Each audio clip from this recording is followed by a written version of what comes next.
മനോഹരമാണ്. പറയുക അവൻ ഏകനാണ്, അവന് തുല്യനായിട്ട് അവന് താരതമ്യമായിട്ട് പ്രപഞ്ചത്തിൽ ആരുമില്ല, അവനാരെയും ജനിപ്പിച്ചിട്ടില്ല. അപ്പോ കുറച്ച് ഗീതയൊക്കെ വായിച്ചപ്പോ ഞാൻ ഈ സമസ്തയുടെ സെക്രട്ടറിയോട് പറഞ്ഞു, ഇത് ഭാരതത്തിൽ നിന്ന് പോയതാ, ഇത് ഭഗവത്ഗീതയിലുണ്ട്.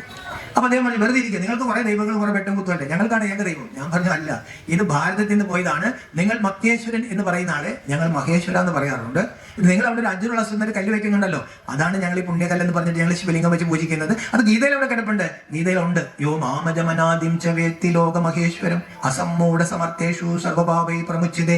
ആരാണോ എന്നെ അമ്മയുടെ ഗർഭത്തിൽ പറക്കാത്ത ലോകമഹേശ്വരൻ എന്ന് മനസ്സിലാക്കുന്നത്. പ്രഭാഷണം പറയുന്ന കർമ്മമാകട്ടെ, പ്രഭാഷണം കേൾക്കുന്ന കർമ്മമാകട്ടെ, ഉറങ്ങുന്നതൊരു കർമ്മമാണ്, കിടക്കുന്നതിന് മുമ്പാകട്ടെ, നമ്മൾ മുറ്റം തൂക്കാനായിട്ട് ചൂലെടുക്കുന്നൊരു കർമ്മമാകട്ടെ, ആഹാരം വയ്ക്കുന്നൊരു കർമ്മമാകട്ടെ, കർമ്മം ചെയ്യാണ്ട് ജീവിക്കാൻ പറ്റത്തില്ലല്ലോ. അപ്പോൾ ഭഗവത്ഗീതയിൽ ഭഗവാൻ ഒരു വരി നമ്മളെ പഠിപ്പിച്ചിട്ടുണ്ട്. അത് ആ വരി നമ്മൾ പറയാനല്ല, പകരം ആ വരിയിൽ പറഞ്ഞിരിക്കുന്ന കാര്യങ്ങൾ ചെയ്യണം. ആ വരിക്ക് വലിയൊരു പ്രാധാന്യമുണ്ട്. കരുതണമെങ്കിൽ ഭാരതത്തിൽ വലിയൊരു ഡൈവേഴ്സ് മാറ്റിയെടുത്തൊരു വരിയാണത്. അത് നമുക്ക് പ്രഭാഷണ മധ്യേ പറയാം. എനിക്കൊരു 45 മിനിറ്റ് പറയാമല്ലോ അല്ലേ? അതുവരെ നിങ്ങൾ ഇവിടെ ഇരിക്കുമോ? ശരീരമല്ല, മനസ്സ് പല വഴിക്ക് കൂടും. അപ്പൊ ആ വരി എൻ്റെ കൂടെ ഒന്ന് പറയണേ. യോഗസ്ഥ കുരു കർമാണി. ഒന്ന് പറഞ്ഞേ. എന്തായാലും നല്ല അനുസരണയുള്ള അമ്മമാരാണ്. ഒന്നുകൂടി പറഞ്ഞേ. യോഗസ്ഥ കുരു കർമാണി. അപ്പൊ ഈ ഇരിക്കുന്ന അമ്മമാരിൽ ഭഗവത്ഗീത, എൻ്റെ വിഷയം പറഞ്ഞില്ല, ഭഗവത്ഗീത നിത്യജീവിതത്തിൽ നിന്നുള്ള വിഷയം. അത് ശിവരാത്രിയായിട്ട് ബന്ധമുണ്ടാവും. അപ്പൊ ഈ ഇരിക്കുന്ന അമ്മമാരിൽ ഞാൻ നിങ്ങൾ താഴ്ത്താനൊന്നുമല്ല ചോദിക്കുന്നത്, അറിയാൻ വേണ്ടിയിട്ടാണ്. ഈ ഭഗവത്ഗീത വായിച്ചുകൊണ്ടിരിക്കുന്ന, പഠിച്ചുകൊണ്ടിരിക്കുന്ന അമ്മമാരും സഹോദരികളും ഒന്ന് കൈപോക്കി ആരൊക്കെ ഉണ്ടെന്ന് അറിയാൻ വേണ്ടിയിട്ടാണ്. ഒരു ടീച്ചർ നേരത്തെ ഉണ്ടായിരുന്നു, പക്ഷെ ഞാൻ ചോദ്യം ചോദിക്കുമെന്ന് പറഞ്ഞുകൊണ്ട് കൈപോക്കുന്നില്ല. അപ്പം നമ്മൾ പൊതുവെ മതഗ്രന്ഥങ്ങൾ പഠിക്കുന്നില്ല. അപ്പം ഇന്ന് 4 വരികൾ നമുക്ക് ഗീതയിൽ നിന്ന് പഠിക്കണം. അപ്പോൾ ആ വരി ഒന്നുകൂടി പറഞ്ഞ്. യോഗസ്ഥ കുരു കർമാണി സംഗം തെക്ത ധനഞ്ജയ സിദ്ധ്യോ സമോഭൂത യോഗ സമത്വം ഉച്ചതേ. യോഗ എന്ന് പറഞ്ഞാൽ എന്താണ്? മനസ്സിൻ്റെ സമഭാവമാണ്. അതിനുവേണ്ടി കർമ്മം ഉപേക്ഷിക്കേണ്ട കാര്യമില്ല. ഈ ഭാരതത്തിൽ ഗൃഹസ്ഥാശ്രമികളായിരുന്നു, ഗൃഹവും ആശ്രമവും തുല്യമായിരുന്നു. പിന്നീട് അതൊന്ന് ഡൈവോഴ്സ് നടന്നു. ആ ഡൈവോഴ്സ് കൊണ്ടുവന്നത് ആരാന്നറിയാമോ? ശങ്കരാചാര്യസ്വാമികളാണ്. അദ്ദേഹം കർമ്മവും യോഗവും കൂടി മാറ്റി, ഗൃഹവും ആശ്രമം കൂടി ഒന്ന് പതുക്കൊന്ന് മാറ്റി. ഭാരതത്തിൽ നമ്മൾ പൂജിക്കുന്നത് ആരെയാണ്? ശ്രീലക്ഷ്മി, ശ്രീനാരായണൻ. അവർ ഗൃഹസ്ഥരല്ലേ? ശിവ പാർവതി എന്ന് പറഞ്ഞാൽ ഗൃഹസ്ഥരല്ലേ? കൃഷ്ണ രാധ എന്ന് പറഞ്ഞാൽ ഗൃഹസ്ഥരല്ലേ? രാമൻ സീത എന്ന് പറഞ്ഞാൽ ഗൃഹസ്ഥമല്ലേ? അപ്പൊ നമ്മൾ സനാതന ധർമ്മവിശ്വാസികൾ ക്ഷേത്രങ്ങളിൽ പൂജിക്കുന്നത് ദേവി ദേവതകളെയാണ്. അവർക്ക് 2 കിരീടമുണ്ട്. സാധാരണ ആധ്യാത്മിക പുരുഷന്മാർക്കൊരു പ്രകാശ കിരീടം കാണിക്കാറുണ്ട്, ശ്രീബുദ്ധനൊക്കെ ഒരു പ്രകാശ കിരീടം കാണിക്കാറുണ്ട്. അത് ആത്മശുദ്ധിയുടെ കിരീടമാണ്. അത് നമുക്ക് എല്ലാവർക്കും ഉണ്ടാകും കിരീടം, ഇത്തിരി വേരിയേഷൻ ഉണ്ടാവുമെന്ന് മാത്രമേ ഉള്ളൂ. അപ്പോൾ ആ കിരീടത്തിന് പറയുന്ന പേരാണ് ആത്മശുദ്ധിയുടെ ധർമ്മ കിരീടം. എന്നോടൊന്ന് പറഞ്ഞ് ധർമ്മകിരീടം. ഞാൻ ഈ പറയിപ്പിക്കട്ടെ, എന്നോട് ശത്രുത തോന്നരുത്. പറയിപ്പിക്കുന്നതിന് കാര്യം ഇല്ലെങ്കിൽ ഒന്നും മനസ്സിലുണ്ടാവില്ല. ഞാൻ നാളെ ഒരു പ്രഭാഷണത്തിന് പോയതല്ല, ഞാൻ ബസ് ഇറങ്ങിയപ്പോൾ ഭയങ്കര ആൾക്കൂട്ടം, കുറച്ച് ആളുകൾക്ക് മുമ്പാണ്. അപ്പം ഞാൻ ചോദിച്ചു, ഇവിടെ എന്താ? ഭയങ്കര പ്രഭാഷണം, ഡോക്ടർ ഗോപാലകൃഷ്ണൻ്റെ തകർപ്പൻ പ്രഭാഷകരുന്നെന്ന് എൻ്റെ അടുത്ത് പറഞ്ഞു. അപ്പം ഞാൻ പറഞ്ഞു, അതിൽ അദ്ദേഹം പറഞ്ഞ 2-3 പോയിന്റ് എന്ന് പറഞ്ഞതെന്ന് പറഞ്ഞപ്പോൾ ഒന്നും അറിഞ്ഞൂടാ. അപ്പോൾ നമ്മൾ ഈ പ്രഭാഷണം കേൾക്കുമ്പോൾ തകർപ്പനാന്നൊക്കെ തോന്നും. ഒന്നും നമ്മൾ ഇവിടുന്ന് കൊണ്ടുപോകാതെ ഇങ്ങനെ ജീവിതത്തിൽ കൊണ്ടുവരും. അപ്പം നമ്മൾ അതിനുള്ളൊരു പ്രതിവിധി എന്താണെന്നറിയാമോ? കൂടുതൽ കേൾക്കേണ്ട കാര്യമില്ല. പണ്ടൊക്കെ 1 മണിക്കൂറൊക്കെ നമുക്ക് വാട്സപ്പിൽ പ്രഭാഷണമൊക്കെ വരും. ഇപ്പോൾ 1 മിനിറ്റിൽ 2 മിനിറ്റ്, അതിൽ കൂടുതൽ ആരും ശ്രദ്ധിക്കത്തില്ല. അപ്പോൾ ഈ പ്രകാശ കിരീടം ധർമ്മകിരീടമാണ്. സാധാരണ രാജാക്കന്മാർക്ക് എന്തായിരിക്കും? രത്നകിരീടമാണ്. അത് ഭൗതിക സമൃദ്ധിയുടെയും അധികാരത്തിൻ്റെയും കിരീടമാണ്. ഒരു രാജ്യം ഭരിക്കുന്ന രാജാവിന് സാധാരണഗതിയിൽ ഒരു ധർമ്മകാര്യങ്ങൾ ഉപദേശിക്കാൻ ഒരു രാജഗുരു ഉണ്ടാകും. അങ്ങനെയാണ് ഭാരതത്തിൻ്റെ രീതി. കാരണം രാജ്യം ഭരിക്കുമ്പോൾ ധാരാളം കോംപ്ലിക്കേഷൻസ് ഉണ്ട്. അപ്പോൾ അതിൽ ധർമ്മത്തിന് ഒന്നും സംഭവിക്കരുത്. ധർമ്മത്തിന് എന്തെങ്കിലും സംഭവിക്കുകയാണെങ്കിൽ, തെറ്റായ പാപകർമ്മങ്ങൾ ചെയ്യുകയാണെങ്കിൽ ഏത് രാജാവെന്ന് പറഞ്ഞിട്ട് കാര്യമില്ല. മരിച്ചാൽ പിന്നെ രാജാവൊന്നുമല്ല, ആത്മാവിനെ പിടിക്കും. അപ്പോൾ ഈ ബന്ധനത്തിൽ നിന്ന് മുക്തമാകാൻ വേണ്ടിയിട്ടാണ് നമ്മൾ സത്യവും ധർമ്മവും മുറുകെ പിടിക്കണമെന്ന് പറയുന്നത്. അപ്പോൾ അതിന് വേണ്ടിയിട്ടാണ് പൊതുവെ ആധ്യാത്മിക ഗുരു. പക്ഷെ ദേവീ ദേവതകൾക്ക് 2 കിരീടമുണ്ട്. അവർക്ക് രത്നകിരീടവുമുണ്ട്, ഒപ്പം തന്നെ ആത്മീയതയുടെ പ്രകാശകിരീടമുണ്ട്. പൊതുവേ നമ്മൾ ദേവീ ദേവതകളെന്നേ പറയുള്ളൂ. അപ്പോൾ അതിൻ്റെ അർത്ഥം എന്താണെന്നറിയാമോ? ഭാരതഭൂമിയിലെ, ഭാരതത്തിൻ്റെ ഉറവിടം അല്ലെങ്കിൽ സനാതന ധർമ്മത്തിലെ ദേവീ ദേവതകൾ, പവിത്രമായ ഗൃഹസ്ഥാശ്രമികൾ ഭാരതത്തിൽ ഉണ്ടായിരുന്നു. പിന്നീട് ഒരു ഡീവിയേഷൻ സംഭവിച്ചു.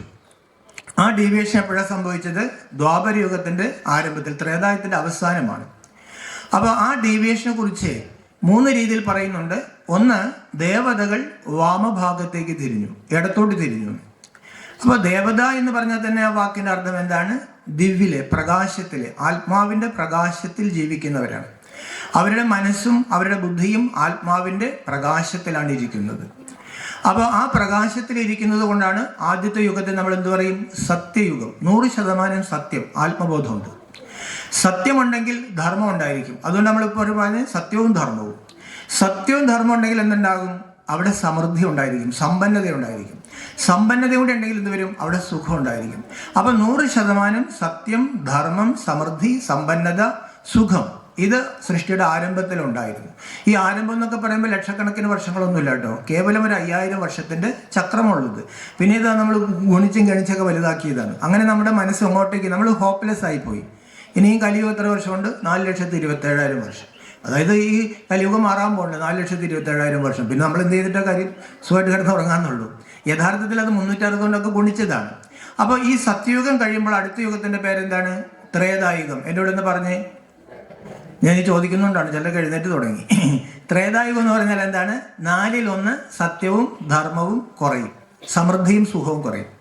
നമ്മളെല്ലാവരും പുതിയ വീഡിയോ വയ്ക്കാറുള്ളൂ. സയൻസ് തലതിരിച്ച പഠിപ്പിച്ചിരിക്കുന്നത്, നമ്മൾ ക്രിമീനെ കൊണ്ടായത് പഠിപ്പിക്കുന്നത്. ഭാരതം പറയുന്നത് നമ്മൾ ദേവതകളിൽ നിന്ന് വന്നുകൊണ്ടാണ്. അപ്പോൾ ത്രേ എന്ന് പറഞ്ഞാൽ 4-1 സത്യവും ധർമ്മവും സമൃദ്ധിയും കുറയും, ത്രേതായുഗം. ആ ത്രേതായുഗത്തിലാണ് നമ്മൾ ശ്രീരാമചന്ദ്രൻ, ചന്ദ്രവംശം വരും. സൂര്യനാരായണൻ, ശ്രീനാരായണൻ സൂര്യവംശത്തിലാണ്. ഈ രാമായണ കാലത്ത് അല്ലെങ്കിൽ ശ്രീരാമൻ്റെ കാലത്ത് നമ്മുടെ സീതയുടെ ഭാര്യയെ തട്ടി കൊണ്ടുപോയോ? ഉണ്ടായിട്ടില്ല, അങ്ങനെ സംഭവിച്ചിട്ടില്ല. അവിടെ യുദ്ധമൊന്നുമില്ല. ഈ 2 യുഗങ്ങളിൽ ഹിംസ ലോകത്തുണ്ടാവില്ല. അപ്പോൾ പറയും പിന്നെ രാമായണം ശരിയല്ലേ? രാമായണം ശരിയാണ്, അത് വേറൊരു അർത്ഥത്തിൽ എഴുതിയിരിക്കുകയാണ്. അപ്പോൾ ഈ 2 യുഗങ്ങളിൽ ഇത്രയും മനസ്സിലാക്കിക്കൊള്ളുക, ഈ 2 യുഗങ്ങളിൽ യോഗികളായ രാജാക്കന്മാരായിരുന്നു ഈ ഭാരതം ഭരിച്ചിരുന്നത്. യഥാ രാജ തഥാ പ്രജ, ജനങ്ങളും അങ്ങനെ തന്നെയായിരുന്നു. ഈ ഭൂമിയിൽ എവിടെയെങ്കിലും ആരെങ്കിലും കരയുന്നുണ്ടെങ്കിൽ അതിനെങ്ങനെ വൈകുണ്ഠം സത്യം എന്ന് പറയും? എവിടെയെങ്കിലും ഒരാൾ, ഒരു ആഫ്രിക്കയിൽ ഒരാൾ കരയാണെങ്കിൽ ഈ ഭൂമിയിൽ നമുക്ക് പറയാൻ പറ്റില്ല, ഭൂമി സ്വർഗം എന്ന് പറയാൻ പറ്റത്തില്ല. ഈ 2 യുഗങ്ങളുടെ പ്രത്യേകത, 33 കോടി ദേവീ ദേവതകൾ ആത്മബോധത്തിൽ മരണഭയം പോലും ഇല്ലാണ്ട്, കാമം, ക്രോധം, ലോഭം, മോഹം, അഹങ്കാരം, മതം, മാത്സര്യം, വെറുപ്പ്, വിദ്വേഷം, പ്രതികാര ചിന്ത, അസൂയ, കുശുമ്പ് ഒന്നുമില്ലാതെ, നമ്മൾ ഓണക്കാലത്തെക്കുറിച്ചൊക്കെ പാട്ട് പാടാറില്ലേ? അങ്ങനെ ഈ 2 യുഗങ്ങളിൽ ഭാരതഖണ്ഡത്തിൽ 33 കോടി ദേവീ ദേവതകൾ ജീവിച്ചിരുന്നു. തെളിവുണ്ടോ? ഐൻസ്റ്റീൻ പറഞ്ഞു ഗാന്ധിയെ പോലെ ഒരാൾ ജീവിച്ചിരുന്നു എന്നുള്ള വരുന്നെല്ലാം മുതൽ കുട്ടികൾ വിശ്വസിക്കില്ല. പക്ഷെ നമുക്ക് തെളിവുണ്ട്. MG റോഡുണ്ട്, MG യൂണിവേഴ്സിറ്റി ഉണ്ട്, അല്ല ഗാന്ധിയുടെ പ്രതിമകളൊക്കെ ഇരിപ്പുണ്ട്. അപ്പം പൂജ്യരായ ദേവതകൾ ജീവിച്ചിരുന്നതിൻ്റെ തെളിവ് എന്താണ്? നമ്മുടെ അമ്പലങ്ങളിൽ നമ്മൾ ആരെയാണ് പൂജിക്കുന്നത്? ദേവീ ദേവതകളെയാണ്. പിന്നെ എന്ത് സംഭവിച്ചു ഈ ദേവതകൾക്ക്? ഈ കാലഘട്ടത്തെ കുറിച്ചാണ് ഏദൻ തോട്ടം, അല്ലേ? നമ്മൾ വൈകുണ്ഠം എന്ന് പറയും, സ്വർഗം എന്ന് പറയും, അല്ലാഹുവിൻ്റെ തോട്ടം, ബഹിസ്ത്, പാരഡൈസ്, ദൈവരാജ്യം, അല്ലെ? എല്ലാ മതങ്ങളും പറയുന്നുണ്ട് മനുഷ്യൻ ദൈവത്തെ പോലെയായിരുന്നു. മനുഷ്യൻ ദൈവമായിരുന്നു എന്നല്ല പറയുന്നത്, മനുഷ്യൻ ദൈവത്തെ പോലെ. അപ്പോൾ ദൈവത്തെ പോലെ 33 കോടി ദേവതകൾ ജീവിച്ചിരുന്ന നാടാണ് ഈ ഭാരതം. ഭാരതം എന്ന് വെച്ചാൽ വാക്കിൻ്റെ അർത്ഥം തന്നെ എന്താണ്? ഭാസിൽ, ആത്മാവിൽ, അനശ്വരതയിൽ, വെളിച്ചത്തിൽ, അറിവിൽ രമിക്കുന്നവരുടെ നാടായിരുന്നു ഭാരതം. ദ്വാപരയുഗത്തിന്റെ സന്ധിയിൽ എന്ത് സംഭവിച്ചു എന്നറിയാമോ? ദേവതകൾ വാമഭാഗത്തേക്ക് തിരിഞ്ഞു. ആത്മാവിനെ ദേഹമാണ് ഞാനെന്നൊരു ബോധം. ഇപ്പം നമ്മളെല്ലാവരും 100% ഏത് ബോധത്തിലാണ്? ദേഹബോധത്തിലാണ്. ഞാൻ ദേഹമാണ്, ഞാൻ അരവിന്ദനാണ്, ഞാൻ അമ്പലപ്പുഴയിൽ നിന്നാണ് വരുന്നത്. അപ്പം നമ്മളെല്ലാം ദേഹബോധത്തിലാണ്. ഇവിടെ ഇരിക്കുന്ന എല്ലാവരും ദേഹബോധത്തിലാണ്. ഇന്ത്യയുടെ പ്രധാനമന്ത്രി ആരാ? നമ്മുടെ മനസ്സിൽ വന്നത് ആത്മാവാണ്. നമ്മുടെ മനസ്സിൽ ആത്മാവൊന്നുമില്ല, മോദിയുടെ ഒരു ശരീരമാണ് മനസ്സിൽ വന്നത്.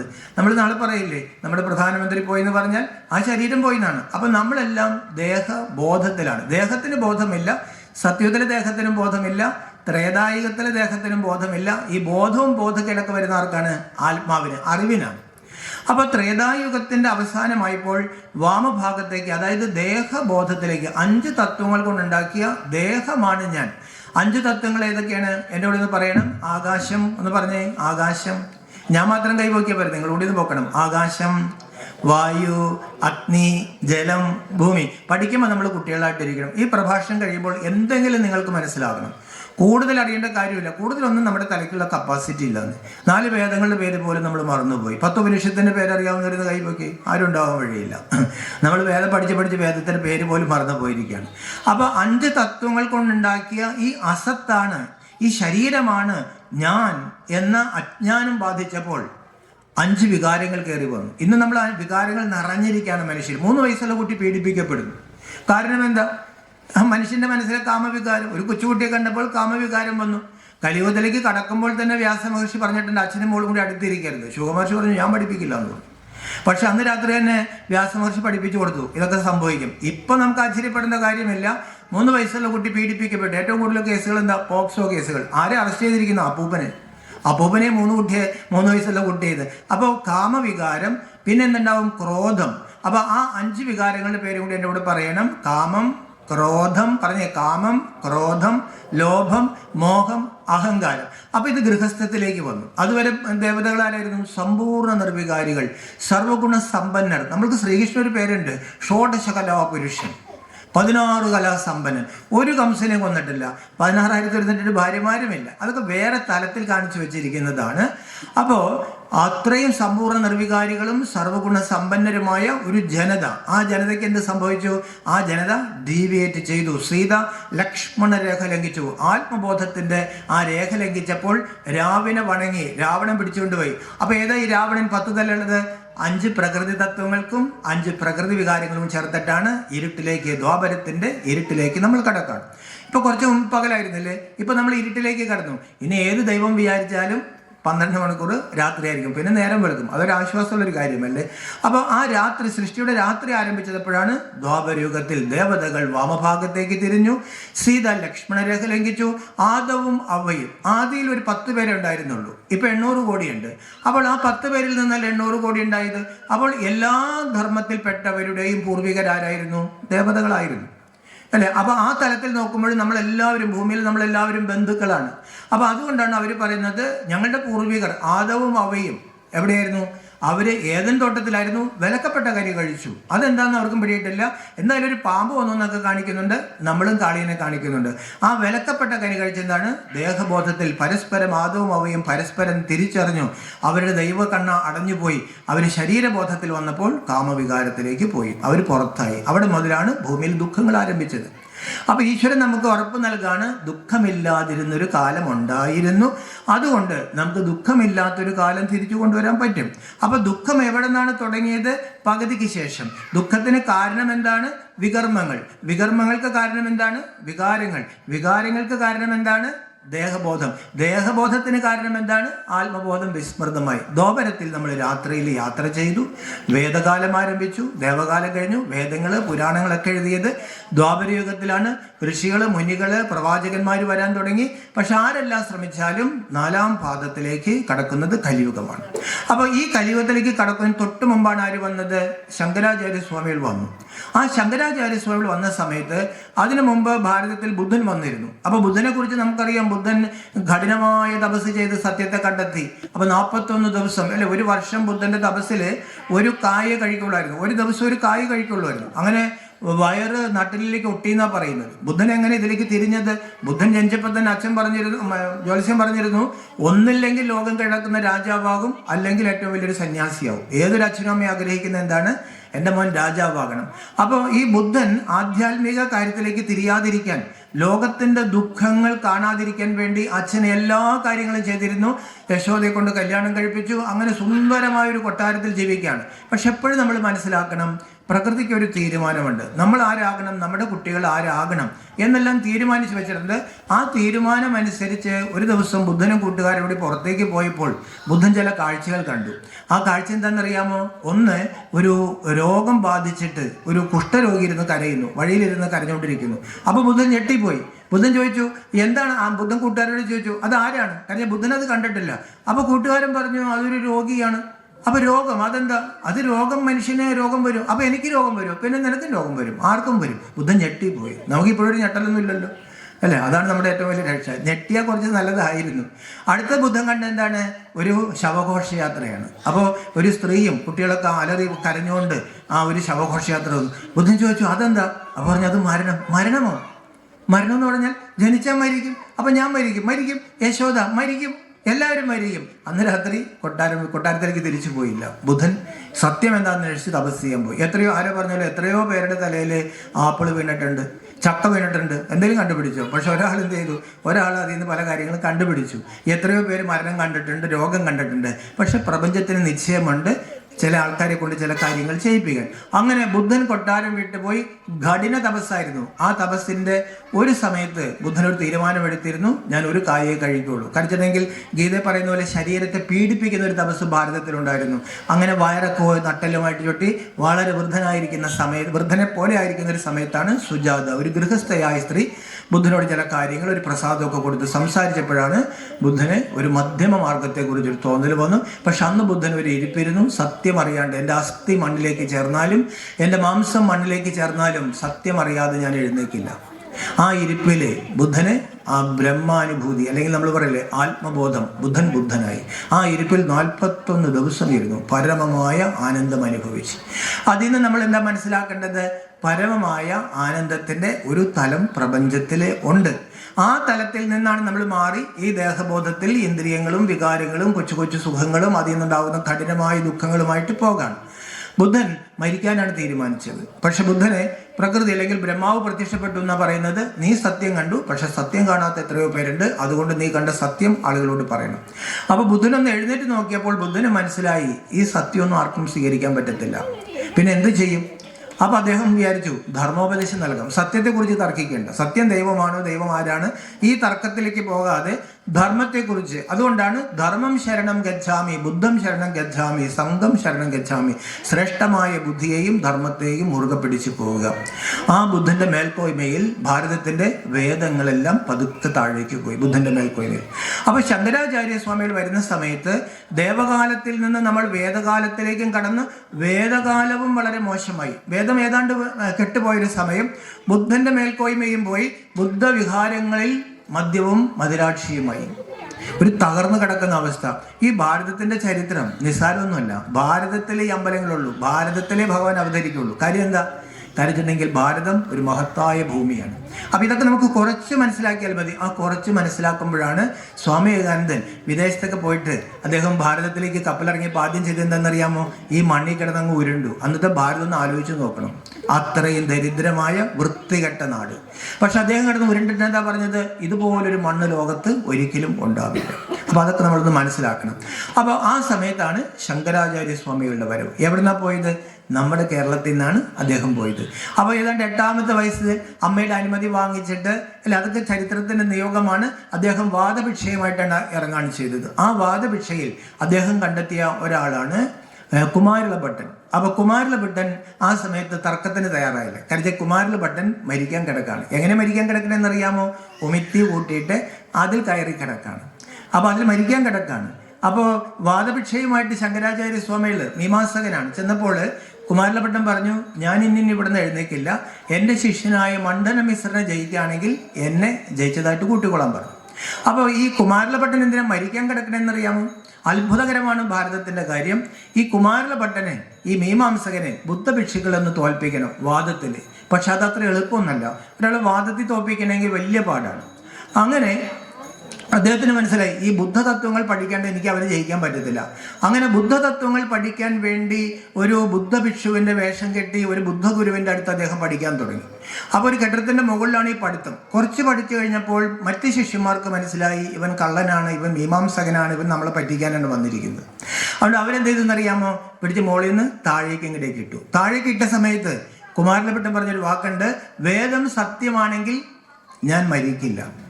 വേദം സത്യമായതുകൊണ്ട് കുമാരലഭട്ടൻ മരിച്ചില്ല എന്ന് പറയുന്നത്. പക്ഷെ സത്യമാണെങ്കിൽ ഒരു ചെറിയ സംശയമുണ്ട്.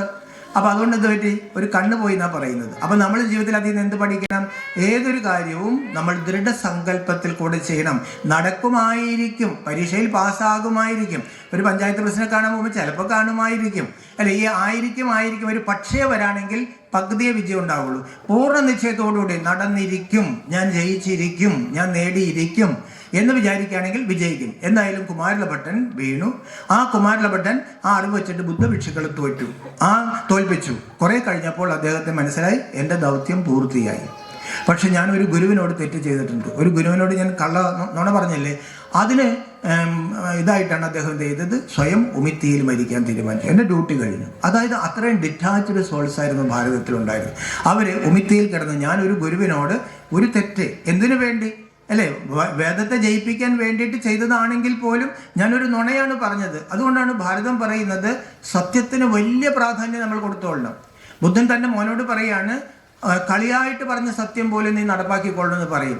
അപ്പോൾ ആ സമയത്ത് ശങ്കരാചാര്യരുടെ ഇത് സ്വീകരിക്കാണ്ട് മണ്ഡലമിശ്രൻ്റെ അടുത്തേക്ക് പോകാൻ പറഞ്ഞു. ഈ മണ്ഡലമിശ്രൻ ആരാണ്? ഇപ്പോൾ മൊബൈൽ ചെയ്ത് പറയാൻ പറ്റുമോ ശങ്കരാചാര്യർക്ക്? മണ്ഡലമിശ്രൻ ഞാൻ വരുന്നുണ്ട്, അവിടെ ഞാനിപ്പോൾ ഗീത വിളിച്ച് പറഞ്ഞു ഞാൻ വരുന്നുണ്ട്, അപ്പോൾ പറഞ്ഞു ഞാൻ ആളെ നിർത്താം, ഇത് നിർത്ത് പറഞ്ഞു. ഇപ്പോൾ അങ്ങനെ അന്ന് മൊബൈലൊന്നും ഇല്ലല്ലോ. അപ്പോൾ ഒരു കുട്ടിയോട് ചോദിച്ചു, ഈ മണ്ഡലമിശ്രൻ്റെ വീട് എവിടെയാണ്? അപ്പോൾ ആ കുട്ടി എങ്ങനെ പറഞ്ഞെന്നറിയാമോ? ഒരു വീടിൻ്റെ വാതിക്കൽ ഒരു കിളിക്കൂടുണ്ട്, അവിടുത്തെ തത്ത വേദം പറയും, അത് മണ്ഡലമിശ്രൻ്റെ വീടാണെന്ന് മനസ്സിലാക്കിക്കൊള്ളും. നമ്മൾ അത്ഭുതപ്പെടണം, ഭാരതത്തിൽ തത്തകൾ പോലും വേദം പറയുമായിരുന്നു. ഇന്ന് നമ്മൾ 4 വേദങ്ങളുടെ പേര് പോലും മറന്നുപോയി. അങ്ങനെ അവർ തർക്കത്തിനിരിക്കുകയാണ്. അപ്പോൾ ആ തർക്കം ലോകം കണ്ട ഏറ്റവും വലിയൊരു തർക്കവും ഭാരത ചരിത്രത്തിലെ ഏറ്റവും നിർണായകമായ ഒരു മുഹൂർത്തമാണത്. ആ തർക്കത്തിൽ മണ്ഡലമിശ്രൻ ഗൃഹസ്ഥപക്ഷത്തിൽ നിന്നും, മണ്ഡലമിശ്രൻ ഭാര്യയുണ്ട്, മീമാംസകനാണ്. ശങ്കരാചാര്യ സ്വാമികൾ സന്യാസിയാണ്. ഭാരതത്തിലെ സന്യാസധർമ്മത്തിൻ്റെ സ്ഥാപനയുടെ സമയമായിരിക്കുകയാണ്. അപ്പോൾ ശങ്കരാചാര്യ സ്വാമികൾ ഈ വാദത്തിൽ തോക്കാണെങ്കിൽ കല്യാണം കഴിക്കണം, മണ്ഡലമിശ്രൻ തോക്കാണെങ്കിലോ സന്യാസം സ്വീകരിക്കണം. സമ്മതിച്ചു, രണ്ടുപേരും സമ്മതിച്ചിട്ട് ഇനി ആര് തോറ്റു ജയിച്ചു എന്ന് എങ്ങനെ അറിയും? രണ്ടുപേരും ഗംഭീര പണ്ഡിതന്മാരാണ്. ആരിവർക്ക് മധ്യസ്ഥം വഹിക്കും? അപ്പോൾ മണ്ഡലമിശ്രൻ്റെ ഭാര്യ തന്നെ മധ്യസ്ഥയായി, ഭാരതി എന്നുകൊണ്ട് പേര്. അപ്പോൾ നമ്മൾ മനസ്സിലാക്കേണ്ടത് എന്താണ്? ഭാരതത്തിലെ സ്ത്രീകളുടെ അവസ്ഥ എന്തായിരുന്നു? ഒരു സ്ത്രീയെ മധ്യസ്ഥമാക്കിയിട്ടാണ് ഈ 2 ഗുരുക്കന്മാർ സംവദിക്കാനിരിക്കുന്നത്. 13ാമത്തെ ദിവസം മണ്ഡലമിശ്രൻ്റെ കഴുത്തിലെ മാല വാടിയപ്പോൾ ഭാരതി പ്രഖ്യാപിച്ചു, മണ്ഡലമിശ്രൻ സ്വന്തം ഭർത്താവ് നിർത്തോളണം, തോപ്പിച്ചിരുന്നെങ്കിൽ എന്ത് പറ്റും? അദ്ദേഹം എന്നെ വിട്ടു പോകും. ആ മണ്ഡലമിശ്രൻ പരാജയപ്പെട്ടായിട്ട് പ്രഖ്യാപിക്കുകയും മണ്ഡലമിശ്രൻ ശങ്കരാചാര്യ സ്വാമികളുടെ കയ്യിൽ നിന്ന് കാവ്യ സ്വീകരിച്ചു. അവിടെ മുതലാണ് ഗൃഹവും സന്യാസവും ആകുന്നു. ഗൃഹസ്ഥർക്ക് ഒരു തോന്നൽ വന്നു. അതുവരെ എന്താ പറഞ്ഞത്? ഗൃഹസ്ഥാശ്രമി ജ്യേഷ്ഠാശ്രമി. എല്ലാ വിധത്തിലും നമ്മുടെ അമ്പലങ്ങളിൽ എത്ര കലാപരിപാടികളാണ്, ഡാൻസും പാട്ടും സയൻസും എല്ലാം അതീവ ഡെവലപ്ഡ് ആയിരുന്നു ഭാരതത്തിൽ. പക്ഷെ പതുക്കെ ഭാരതം താഴേക്ക് പോകാൻ പറ്റി. കർമ്മവും യോഗവും തമ്മിൽ പതുക്കെ മാറി. വീട്ടിലിരുന്ന് നടക്കില്ല, ഗൃഹസ്ഥത്തിലിരിക്കില്ല. നമ്മൾ സാധാരണക്കാരൻ. ഇപ്പോഴും നമ്മൾ പറയുന്ന വാക്കാണ്, ഞങ്ങൾ ബ്രഹ്മമാരിസിൽ ചെന്നിട്ട് നമുക്ക് കുറച്ച് ക്ലാസ് എടുക്കാന്ന് പറയുമ്പോൾ എല്ലാവരും ഞങ്ങൾ സാധാരണക്കാരാണ്, ഞങ്ങൾ ഇങ്ങനെ ഒരു അമ്പലമൊക്കെ ആയിട്ട് അങ്ങ് പോയിക്കോളാം, ഇതിലേക്കൊന്നും ഞങ്ങൾക്ക് വരാൻ പറ്റില്ല, അല്ലേ? സാധാരണക്കാരാണെന്നൊരു തോന്നൽ വരികയും ഈ ആധ്യാത്മികത പതുക്കെ ഗൃഹസ്ഥത്തിൽ നിന്ന് പോയപ്പോൾ എന്ത് പറ്റിയെന്ന് അറിയാമോ? ജഗത്ത് മിഥ്യ, ജഗത്തില്ലാത്തതാണ്, കർമ്മം ബന്ധിക്കും. അങ്ങനെ കർമ്മവും യോഗവും ജീവിതവും ആധ്യാത്മികവും പതുക്കെ പതുക്കെ അകന്നപ്പോഴാണ് കലിയുടെ വരവ്. ആ കലിയുടെ വരവോടുകൂടി എന്ത് പറ്റി? അനേക ധർമ്മങ്ങൾ മറ്റു ഭാഗത്തുണ്ടാവുന്നുണ്ട്, അവരും ഭാരതത്തിലേക്ക് കയറിയതോടുകൂടി ഭാരതത്തിന് നിലനിൽപ്പില്ലാത്തൊരവസ്ഥ വന്നു. അങ്ങനെ ഭാരതത്തിൻ്റെ സയൻസ് ഡെവലപ്മെൻറ്റും പോയി, ഭാരതത്തിൻ്റെ ആധ്യാത്മിക ശക്തിയും പോയി. 2 കിരീടം ഉണ്ടായിരുന്ന ഭാരതം താഴേക്ക് പോയിട്ട് 2 കിരീടം. ഇപ്പം നമുക്ക് 2 കിരീടമില്ല, ചെറിയ വാർക്ക കെട്ടിടമൊക്കെ ഉണ്ട്, അതൊക്കെ ശരി തന്നെയാണ്. അമേരിക്ക മുഴുവൻ വിറ്റാൽ പോലും ഭാരതത്തിലെ സത്യോദയ ഒരു കൊട്ടാരത്തിൻ്റെ വാതിലിൻ്റെ വില പോലും വരത്തില്ല. അത്രയും സമ്പന്നമായിരുന്നു ഭാരതം. നമ്മൾ അനന്തപത്മനാഭസ്വാമി ക്ഷേത്രത്തിൻ്റെ നിലവറകൾ തുറന്നപ്പോൾ അവിടെ കണ്ട സമ്പത്ത് എന്താണ്? അപ്പം സാക്ഷാൽ നാരായണൻ ഭാരതം ഭരിച്ചിരുന്നപ്പോൾ ഇവിടെ സമ്പത്തുണ്ടായിരുന്നില്ലേ? ഇവിടെ ഭൗതിക സമ്പന്നതയിൽ ഭാരതം അതീവ ശ്രേഷ്ഠമായിരുന്നു.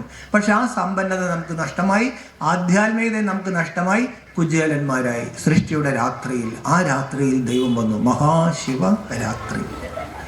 ആ രാത്രിയിൽ ഭഗവാൻ വന്നിട്ട് നമ്മളെ പഠിപ്പിച്ചിട്ടെന്നറിയാമോ? ആ അകന്നു പോയ ഗൃഹവും ആശ്രമവും കർമ്മവും യോഗവും കൂടി ഒന്ന് ചേർക്കണം. അർജുനൻ പറഞ്ഞു, ഇല്ല, നടക്കില്ല, ഞാൻ യുദ്ധകളത്തിൽ നിന്ന് പോകും. ഭഗവാൻ പറഞ്ഞു, അർജുന നീ അത് ചെയ്യണം. കർമ്മം ഉപേക്ഷിക്കാൻ ആരാലും സാധ്യമല്ല. കർമ്മങ്ങൾ ഒടുങ്ങിയതിന് ശേഷം ആധ്യാത്മികയിലേക്ക് തിരിയാന്നുള്ളത് വെറും വെഡിത്തരമാണ്. അതുകൊണ്ട് ഞാൻ നിന്നോട് പറയുന്നു, യോഗസ്ഥ ഒരു കർമാണി, യോഗസ്ഥനായിട്ട് കർമ്മം ചെയ്യണം. കർമ്മത്തിലൂടെ ഭൗതിക ഉന്നമതി ഉണ്ടാവുള്ളൂ. ആധ്യാത്മികതയുടെ മാത്രമേ ആത്മീയമായ ആനന്ദവും ശാന്തിയും ലഭിക്കുകയുള്ളൂ. പക്ഷെ കർമ്മക്ഷേത്രത്തിൽ ഒഴിവാക്കാൻ പറ്റാത്തത് കൊണ്ട് രണ്ടും കൂടി ചേർക്കണം. ഇത്രയും മനസ്സിലായല്ലോ. ഇനി നമുക്ക് 1 മിനിറ്റ് ധ്യാനിച്ചതിന് ശേഷം, ഇപ്പം ഞാനൊരു കർമ്മം ചെയ്യാൻ പോവാണ്. ഇത്രയും നേരം പറഞ്ഞു എന്നുള്ളത് ശരി തന്നെയാണ്. നിങ്ങളൊരു പ്രഭാഷണം കേൾക്കാണ്. അപ്പോൾ ഇന്ന് മുതൽ നമ്മളൊരു നിഷ്ഠ കൊണ്ടുവരണം. നമ്മൾ ചൂലെടുത്ത് തൂക്കാൻ നമ്മളൊന്ന് ചൂലെടുക്കുമ്പോൾ ഒരു നിമിഷം ഈശ്വരനെ ഓർമ്മിക്കണം. ഈ ചൂല് എനിക്ക് തന്നിരിക്കുന്നത് ഈശ്വരൻ. ഈ ഭൂമി, ഈ മുറ്റം ആരുടേതാണ്? ഈ വീട് ആരുടേതാണ്? ഈശാവാസ്യമിതം സർവം, ഇതെല്ലാം സർവേശ്വരനായ ഭഗവാന്റെയാണ്. എൻ്റെ എല്ലാം നിന്റെയാണ്. മേരാ മേരാ അർദ്ധാത് മർണ, തേരാ തേരാ അർദ്ധാത് തൈർണ. ഈ എൻ്റെ ഒഴിവാക്കുന്ന ഒരു വഴിയാണ് എല്ലാം ഭഗവാന്റെ. അപ്പോൾ ഭഗവാന്റെ ഓർമ്മയും നടന്നോളും, കർമ്മവും നടന്നോളും. അപ്പോൾ നമുക്കൊരു മിനിറ്റ് എല്ലാവരും ഒന്ന് നിവർന്ന് ഇരുന്ന് ഇപ്പോൾ നിങ്ങളുടെ മനസ്സിലുള്ള ദൈവത്തെ ധ്യാനിക്കുക. ദൈവം ഒരാളുള്ളൂ അല്ലേ? ഇപ്പോൾ നമ്മുടെ മനസ്സിൽ ആരാണുള്ളത്? ആ ആളുടെ അനുമതി വാങ്ങിച്ചതിന് ശേഷം ഞാനിനി മാക്സിമം ഒരു 20 മിനിറ്റ് കൂടി സംസാരിക്കും.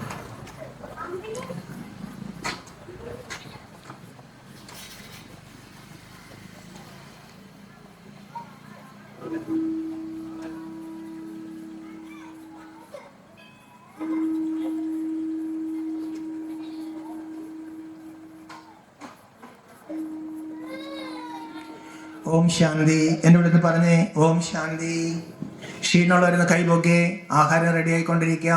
കട്ടൻ ചായ റെഡിയാവുന്നു. ഞാൻ ചെങ്ങന്നൂർ ഒരു അമ്പലത്തിൽ പോയപ്പോൾ ആളില്ല ഉച്ചയ്ക്ക്. ഞാൻ ചോദിച്ചു സപ്താഹമാണ്. അപ്പോൾ ഞാൻ ചോദിച്ചു ഇവിടെ എന്താ ആളില്ലാത്ത? എൻ്റെ സാറേ ഒരു അബദ്ധം പറ്റി. കഴിഞ്ഞ വർഷം ഞങ്ങൾ ഉച്ചയ്ക്ക് അന്നദാനം ഇല്ലാന്ന് തീരുമാനിച്ചു, ഒരാളും വന്നില്ല. അപ്പോൾ ഈ വർഷം അന്നദാനം കൊടുക്കാമെന്ന് പറഞ്ഞിട്ടും വരുന്നില്ല, വിശ്വാസമില്ല. അപ്പോൾ അതുകൊണ്ട് നമ്മുടെ അമ്പലത്തിലൊക്കെ എന്ത് ചെയ്തിരിക്കുകയാണ്, അന്നദാനം വെച്ചിരിക്കുകയാണ്. ഇല്ലെങ്കിൽ ആരും ഉണ്ടാവില്ല. അതുകൊണ്ട് അന്നദാനം നല്ലതാണ്. ഇവിടെ ഒരു ബ്രേക്ക് വരുമല്ലോ. അപ്പോൾ ഇവിടെ എന്ത് വേണമെന്ന് അറിയാമോ? ഗീതയിൽ ഒരു വരി കൂടി എന്നോട് പറയണേ. ശ്രദ്ധാവാൻ ലഭതേ ജ്ഞാനം. ഒന്ന് പറഞ്ഞേ. എന്തൊരു അനുസരണ ഉത്സാഹമുള്ള അമ്മമാരാണ്. ഒന്നുകൂടി പറഞ്ഞേക്ക്. ശ്രദ്ധാവാൻ ലഭതേ ജ്ഞാനം. അപ്പോൾ ഈ മനോജ് മാതൃഭൂമിയിലോ മനോരമയിലൊരു ജോലിയാണ്. അപ്പം മനോജ് പോകുന്നതിന് മുമ്പ് പറഞ്ഞു, സാർ ഈ പ്രഭാഷണം കഴിഞ്ഞിട്ട് ഒരു ചോദ്യോത്തരമൊക്കെ ചോദിച്ച് ഉത്തരവൊക്കെ പറഞ്ഞതിന് ശേഷമേ ആഹാരം കൊടുക്കുള്ളൂ എന്നാണ് പറഞ്ഞിരിക്കുന്നത്. കുഴപ്പമില്ലല്ലോ അല്ലേ? അപ്പോൾ നമുക്ക് ഇത്തിരി ശ്രദ്ധ കിട്ടാൻ വേണ്ടിയിട്ട് പറഞ്ഞു എന്ന് മാത്രമേ ഉള്ളൂ. അപ്പോൾ ഇപ്പോൾ സമയം എന്തായി? കലിയുഗത്തിൻ്റെ ഘോരരാത്രിയാണ്. അപ്പോൾ ഈ കലിയുഗത്തിൻ്റെ ഘോരരാത്രിയിൽ കർമ്മക്ഷേത്രമായ ഭൂമിയിൽ എമ്പാടും ഒരു യുദ്ധം നടക്കും. എല്ലാ പുരാണങ്ങളും ബന്ധപ്പെട്ട് കിടക്കാണ്ടു. വേദങ്ങൾ പകുത്ത വ്യാസമുനിക്ക് മനസ്സിലായി വേദതത്വങ്ങളൊന്നും മനുഷ്യൻ്റെ തലയിൽ കയറത്തില്ല. ബുദ്ധന് മനസ്സിലായി ഞാൻ ഈ പറയുന്ന ആൾക്കാരുടെ തലയിൽ കയറത്തില്ല. ക്രിസ്തു ശിഷ്യന്മാരോട് കുറേ തത്വങ്ങൾ പറയും.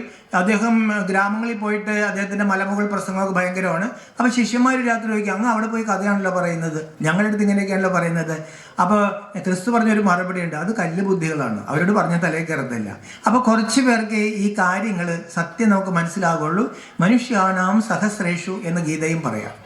അപ്പോൾ ഇവിടെ ഇരിക്കുന്ന എല്ലാവരും ആരാണ്? കാര്യങ്ങൾ മനസ്സിലാക്കാൻ സാധ്യതയുള്ള നല്ല ശ്രേഷ്ഠ ആത്മാക്കളാണ്, വിശേഷ ആത്മാക്കളാണ് ഇരിക്കുന്നത്. അപ്പോൾ സൃഷ്ടിയുടെ രാത്രിയിലേക്ക് നമ്മൾ കടക്കുമ്പോൾ ഈ പുരാണങ്ങളെല്ലാം ബന്ധപ്പെട്ട് കിടക്കാണ്. മഹാഭാരത യുദ്ധം, 3rd വേൾഡ് വാറാണ്. ചരിത്രമാണ് പുരാണമാക്കിയത്. പുരാണത്തിൽ സത്യമുണ്ട്, പക്ഷേ ഋഷിയുടെ മനസ്സ് നമുക്ക് ഇല്ലാത്തത് കൊണ്ട് നമുക്കത് മനസ്സിലാകുന്നില്ല. അപ്പോൾ അവിടെ ഒരു ചരിത്രമുണ്ട്. അപ്പോൾ വേദം പകുത്ത വ്യാസമഹർഷിക്ക് മനസ്സിലായി, ഇതൊന്നും ആൾക്കാർക്ക് കയറില്ല. അദ്ദേഹം കൃപ കൊണ്ടിട്ട് എന്ത് ചെയ്തു? പുരാണങ്ങൾ കഥകളാക്കി. ഈ വേദവും പുരാണമൊക്കെ എഴുതിയതിനു ശേഷം അദ്ദേഹത്തിനോട് ചോദിച്ചു, എന്തിനതൊക്കെ ചെയ്തത്? അപ്പോൾ അദ്ദേഹം പറഞ്ഞത്, മനുഷ്യൻ ധർമ്മം ആചരിക്കാൻ വേണ്ടിയിട്ടാണ് ഞാൻ ചെയ്തത്. അപ്പോൾ ചോദിച്ചു, ധർമ്മം ആചരിച്ചാൽ എന്ത് കിട്ടും? ഇഹത്തിലും പരത്തിലും മനുഷ്യന് സുഖം കൊടുക്കുന്നതാണ് ധർമ്മം. അതിനു വേണ്ടിയിട്ടാണ് ഞാനിത് എഴുതിയത്. ഈ കഥകളൊന്നും നിങ്ങൾ അന്വേഷിക്കേണ്ട കാര്യമില്ല. 2 കായ് തത്തിയിട്ടിട്ട് അദ്ദേഹം കരഞ്ഞു എന്നാണ് പറയുന്നത്. എനിക്കറിയില്ല, മനുഷ്യർ ഈ ധർമ്മം ആചരിക്കുന്നില്ല, അതെന്താണെന്ന് എനിക്ക് മനസ്സിലാകുന്നില്ല. അപ്പോൾ ഇതെല്ലാം എഴുതിയത് എന്തിനു വേണ്ടിയിട്ടാണ്? ജീവിതത്തിൽ ധർമ്മം കൊണ്ടുവരണം. ധർമ്മം എന്താണ്? നമ്മുടെ ഹിന്ദുക്കളെ സംബന്ധിച്ചിടത്തോളം നമുക്ക് മതപഠനമില്ല. ഈ സമയത്ത് ക്രിസ്ത്യൻസ് എല്ലാം പ്രാർത്ഥിക്കുന്നുണ്ട്. നമ്മളുടെ നാമജപം പോലെ നമുക്ക് പോയിരിക്കുകയാണ്. നമ്മൾ ചോദിക്കുകയാണ്, നമ്മുടെ ധർമ്മം എന്താണ്? നമ്മുടെ ധർമ്മഗ്രന്ഥം ഏതാണ്? നമ്മുടെ ദേവതകൾ ആരാണ്? എന്തിനാണ് ശിവലിംഗം വെച്ച് നിങ്ങൾ പൂജിക്കുന്നത്? നമുക്കൊന്നും അറിയില്ല. പക്ഷെ അതേസമയം ബൈബിളിൽ 10 നിയമങ്ങളുണ്ട് പ്രധാനമായിട്ടും. അതിൽ 2 നിയമങ്ങളുണ്ട്. മുസ്ലിംസിനും കുറേ ഉണ്ട്, ബൗദ്ധർക്ക് ധാരാളമുണ്ട്. ശ്രീമദ് ഭഗവത്ഗീതയുടെ വീട്ടിൽ ഭഗവത്ഗീത ഉള്ളവരെന്ന് കൈപോക്കി. എൻ്റെ വീട്ടിൽ ഭഗവത്ഗീത ഉണ്ട് എന്ന് പറയുന്നവർ അത്ഭുതമാണല്ലോ. എൻ്റെ അടുത്തൊരു ബുക്ക് ഉണ്ടായിരുന്നു, ഞാൻ കൊണ്ടുവന്നില്ല കേട്ടോ. അപ്പോൾ ആ ബുക്ക് കാണിച്ചിട്ട് ഞാൻ ചോദിക്കും, വീട്ടിൽ ഭഗവത്ഗീത ഉള്ളവരാരാണ്? അപ്പം മേടിക്കാതിരിക്കാൻ വേണ്ടി പറയും, ഇതിനേക്കാളൊക്കെ വലിയ ഗീത ഞങ്ങളുടെ വീട്ടിൽ കിടപ്പുണ്ട് സാറേ. അപ്പോൾ ഞാൻ പറയും ഈ ഗീത കിടപ്പിലായി നമ്മുടെ വീട്ടിൽ. ബൈബിളൊന്നും കിടപ്പിലായില്ല, ഭഗവത്ഗീത കിടപ്പിലായി. ഒരു ജോത്സ്യനെ കാണണം, അതെവിടെ കിടക്കണമെന്ന് പിടിക്കണമല്ലോ. ആ ഗീതയുടെ 12-ാം അധ്യായത്തിൻ്റെ പേരാണ് ഭക്തിയോഗം. ആ ഭക്തിയോഗത്തിൻ്റെ അവസാനത്തെ 8 ശ്ലോകങ്ങളിലായി ആരാണ് എനിക്ക് പ്രിയപ്പെട്ടവൻ, എന്താണ് ധർമ്മം എന്ന് വ്യക്തമായിട്ട് പറയുന്നു. നമുക്കെല്ലാം പഠിക്കാൻ പറ്റിയില്ലെങ്കിലും ആ അവസാനത്തെ 8 ശ്ലോകങ്ങൾ നമ്മൾ കുട്ടികളെ നമ്മളെയൊക്കെ ഒന്ന് പഠിപ്പിക്കുകയാണെങ്കിൽ എന്താണ് ഭഗവാൻ ഉദ്ദേശിക്കുന്നത്. പുരാണം മുഴുവൻ വെട്ടുംകുത്തുമാണ്. നമ്മൾ എങ്ങനെ കുട്ടികളെ പഠിപ്പിക്കും? അപ്പോൾ അവിടെ തുടങ്ങുന്നത് എങ്ങനെയെന്നറിയാമോ? അദ്വേഷ്ട സർവഭൂതാനാം. എൻ്റെ കൂടെ എന്ന് പറഞ്ഞേ, അദ്വേഷ്ട സർവഭൂതാനാം. അപ്പൊ അത് യുദ്ധശാസ്ത്രമല്ല. ഗീതയിൽ നമ്മുടെ വിചാരം എന്താ? അർജുനൻ യുദ്ധം ചെയ്യില്ല എന്ന് പറഞ്ഞു, ബന്ധുക്കളെയും ഗുരുക്കന്മാരെയും കൊല്ലില്ല എന്ന് പറഞ്ഞു. ഭഗവാൻ യുദ്ധം ചെയ്യിപ്പിക്കാൻ വേണ്ടി അർജുന ഉപദേശം കൊടുത്തു. നമ്മൾ പട്ടാളക്കാരല്ല, നമ്മൾ യുദ്ധത്തിന് പോകുന്നില്ല, അതുകൊണ്ട് ഞങ്ങൾ ഗീത വായിക്കുന്നില്ല. അല്ലേ? ഗീതയിൽ അങ്ങനെയല്ല. ഗീതയിൽ 3 മഹാവാക്യമുണ്ട്. അദ്വേഷ്ട സർവഭൂതാനാം. ഒന്ന് പറഞ്ഞേ. ശക്തി പോയെന്ന് തോന്നുന്നു. അതായത് ഒരു ജീവിയോട്, മനുഷ്യനോട് മാത്രമല്ല ഒരു ജീവിയോടും വിദ്വേഷം വയ്ക്കരുത്. അടുത്ത വരി എന്താണെന്നറിയാമോ? നിർവൈര സർവഭൂതേഷു. ഒന്ന് പറഞ്ഞേ. ഒരു ജീവിയോടും വൈരം വയ്ക്കരുത്. അപ്പം നമ്മൾ പറയില്ല എനിക്കാരോടും ദേഷ്യമില്ല, അത് കേൾക്കുമ്പോൾ തന്നെ അറിയാം എന്തോ ദേഷ്യമുണ്ടെന്ന്.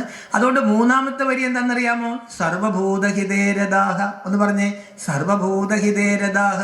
എല്ലാ ജീവികളുടെയും നന്മയിൽ രമിക്കുന്നവരാണ്. ദ്വിജതേ ലോകാഹ ലോകാഹ സജമേ പ്രിയ. ആരാണ് എനിക്ക് പ്രിയപ്പെട്ടവൻ?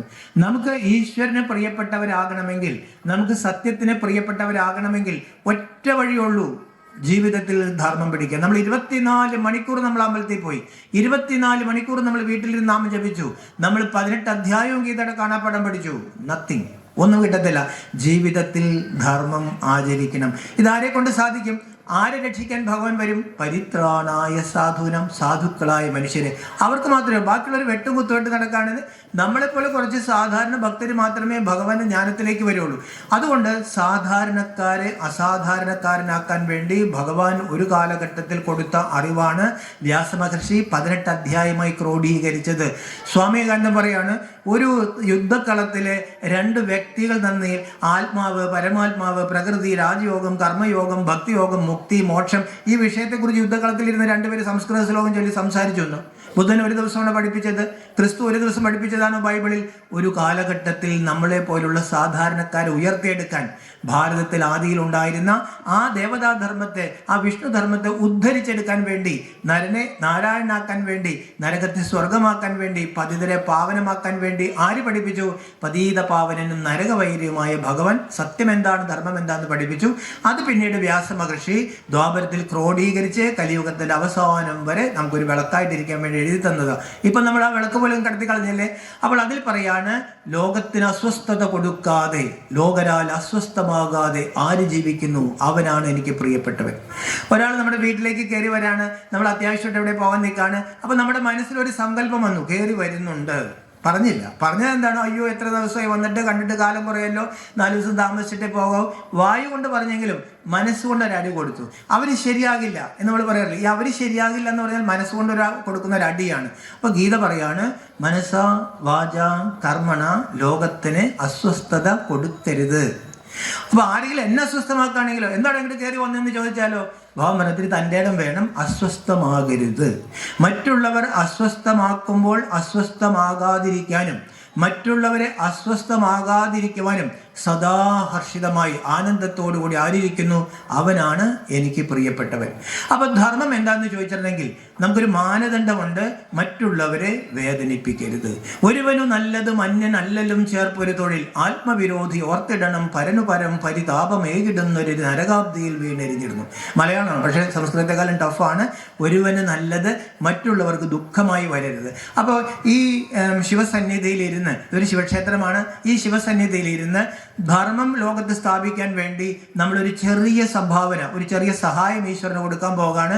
അതിന് തയ്യാറുള്ളവരെന്ന് കൈപോക്കെ, ഇന്ന് മുതൽ ഭഗവാന് വേണ്ടിയിട്ട് ഞാൻ കുറച്ചൊരു പരിവർത്തനം, ചെറിയൊരു കാര്യം പറയുള്ളൂ കേട്ടോ, പേടിക്കൊന്നും വേണ്ട, അതിന് ഞാൻ തയ്യാറാണ് എന്ന് പറയുന്നവരെന്ന് കൈപോക്കെ. എല്ലാത്തവരോട് പറയേണ്ട കാര്യമില്ലല്ലോ. ദൈവത്തിൻ്റെ അടുത്ത് ക്യാമറയുണ്ട് കേട്ടോ, അതൊന്ന് വെച്ചൊന്ന് എടുത്തോട്ടെ. ഓക്കെ. അപ്പൊ ഇന്നു മുതൽ ലോകത്ത് മൊത്തം കലാപമാണ്. 800 കോടി മനുഷ്യര്, തുടക്കത്തിൽ 9 ലക്ഷം, AD 1650 കോടി ക്രിസ്തുവിന്റെ ബുദ്ധന്റെ കാലത്ത് 2 കോടി, AD 1900 150 കോടി. ഇപ്പോൾ ഭൂമിയിൽ എത്ര മനുഷ്യരുണ്ട്? 800 കോടി കഴിഞ്ഞു. മനുഷ്യരാണോ? മനുഷ്യരൊന്നുമല്ല. ഹിംസ, വ്യഭിചാരം, ചൂതുകളി, മദ്യപാനം, ധനാസക്തി, ഇതൊക്കെ ലോകത്ത് വ്യാപിച്ച് 1945 ഓഗസ്റ്റ് 6 ആദ്യം മനുഷ്യനെതിരെ ആഗ്നേയാസ്ത്രം, അണുബോംബ് പ്രയോഗിച്ചു. ഇപ്പൊ എത്ര അണുബോംബുകളുടെ ഇടയിലേക്ക് നമ്മൾ 100 പ്രാവശ്യം ഭൂമിയെ ചുട്ടുകരിക്കാൻ ആവശ്യമായ അണുബോംബുകളുടെ മധ്യേ ഐക്യരാഷ്ട്രം പറയാണ് 40% ഭൂമി കലാപ ഭൂമിയായി.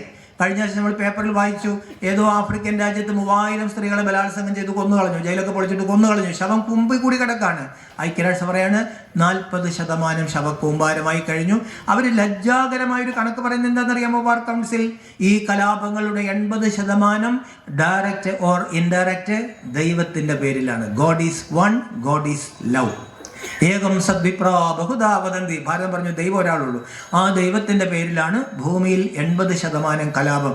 വെരി വെരി വെരി നിയർ ഫ്യൂച്ചറിൽ വ്യാസമഹർഷി പറഞ്ഞ 3rd വേൾഡ് വാർ, മഹാഭാരത യുദ്ധം നടക്കും. എപ്പോൾ മഹാഭാരത യുദ്ധം വരും? അദ്ദേഹം ചില ലക്ഷണങ്ങൾ പറഞ്ഞു.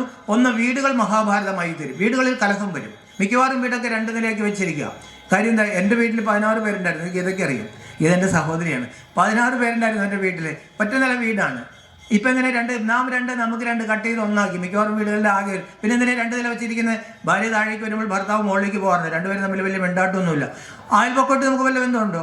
ഞാൻ ഇപ്പോഴും ഗ്രാമത്തെ ധ്യാനിക്കാറുണ്ട്. അപ്പുറത്ത് ദേവിയമ്മായി, അപ്പുറത്ത് അമ്മണിയമ്മായി, അപ്പുറത്ത് ചിങ്ങന്തറ ജോണുണ്ട്, ഇപ്പുറത്ത് അസീസുണ്ട്, പുരുഷൻ ചേട്ടനുണ്ട്, വളവമ്പലേനുണ്ട്.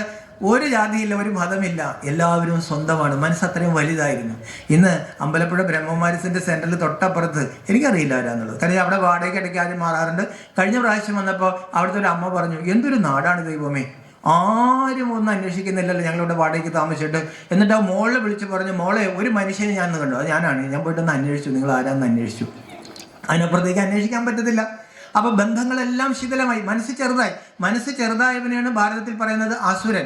അസുരന്റെ അടുത്താണ് ഭാവം വന്നിട്ട് ഒരു ചോടുകൊണ്ട് 3 ലോകം അളന്നു കൊടുത്തു. അപ്പൊ അവന് മനസ്സിലായി, ഈ അണ്ടകടാഹ കോടികളുടെ നടുവിൽ ഭൂമിയിലെ, ഏഷ്യയിലെ, ഭാരതത്തിലെ, കേരളത്തിലെ, ചങ്ങനാശ്ശേരിയിൽ എനിക്കൊരു 10 സെന്റ് ഉണ്ടെന്ന് പറഞ്ഞിട്ട് അഹങ്കരിക്കേണ്ട കാര്യമൊന്നുമില്ല. ഈ മഹാപ്രപഞ്ചത്തിന്റെ ഈ വിശാലത കളഞ്ഞിട്ട് നാം 2, നമുക്ക് 2 എന്നൊരു ബോധത്തിലേക്ക് നമ്മൾ വന്ന് ഭൂമി മുഴുവൻ വെട്ടും കുത്തുമായി. ഇനി ഈശ്വരൻ ചോദിക്കുകയാണ്, ഇനി ആര് വരും? നിങ്ങൾ ഏത് രാത്രി, ഏത് മഹാശിവരാത്രി നിങ്ങൾ ആഘോഷിക്കുന്നത്? ഈ രാത്രിയിൽ ദൈവം വരും. ഒന്ന് ശ്രദ്ധിച്ചു കേട്ടോളുക, ദൈവം ഇടപെട്ടിട്ടുണ്ട്. ദൈവത്തിന് ഇംഗ്ലീഷിൽ പറയുന്ന പേരെന്താണ്? God, generator, operator, ഡിസ്ട്രക്ടർ.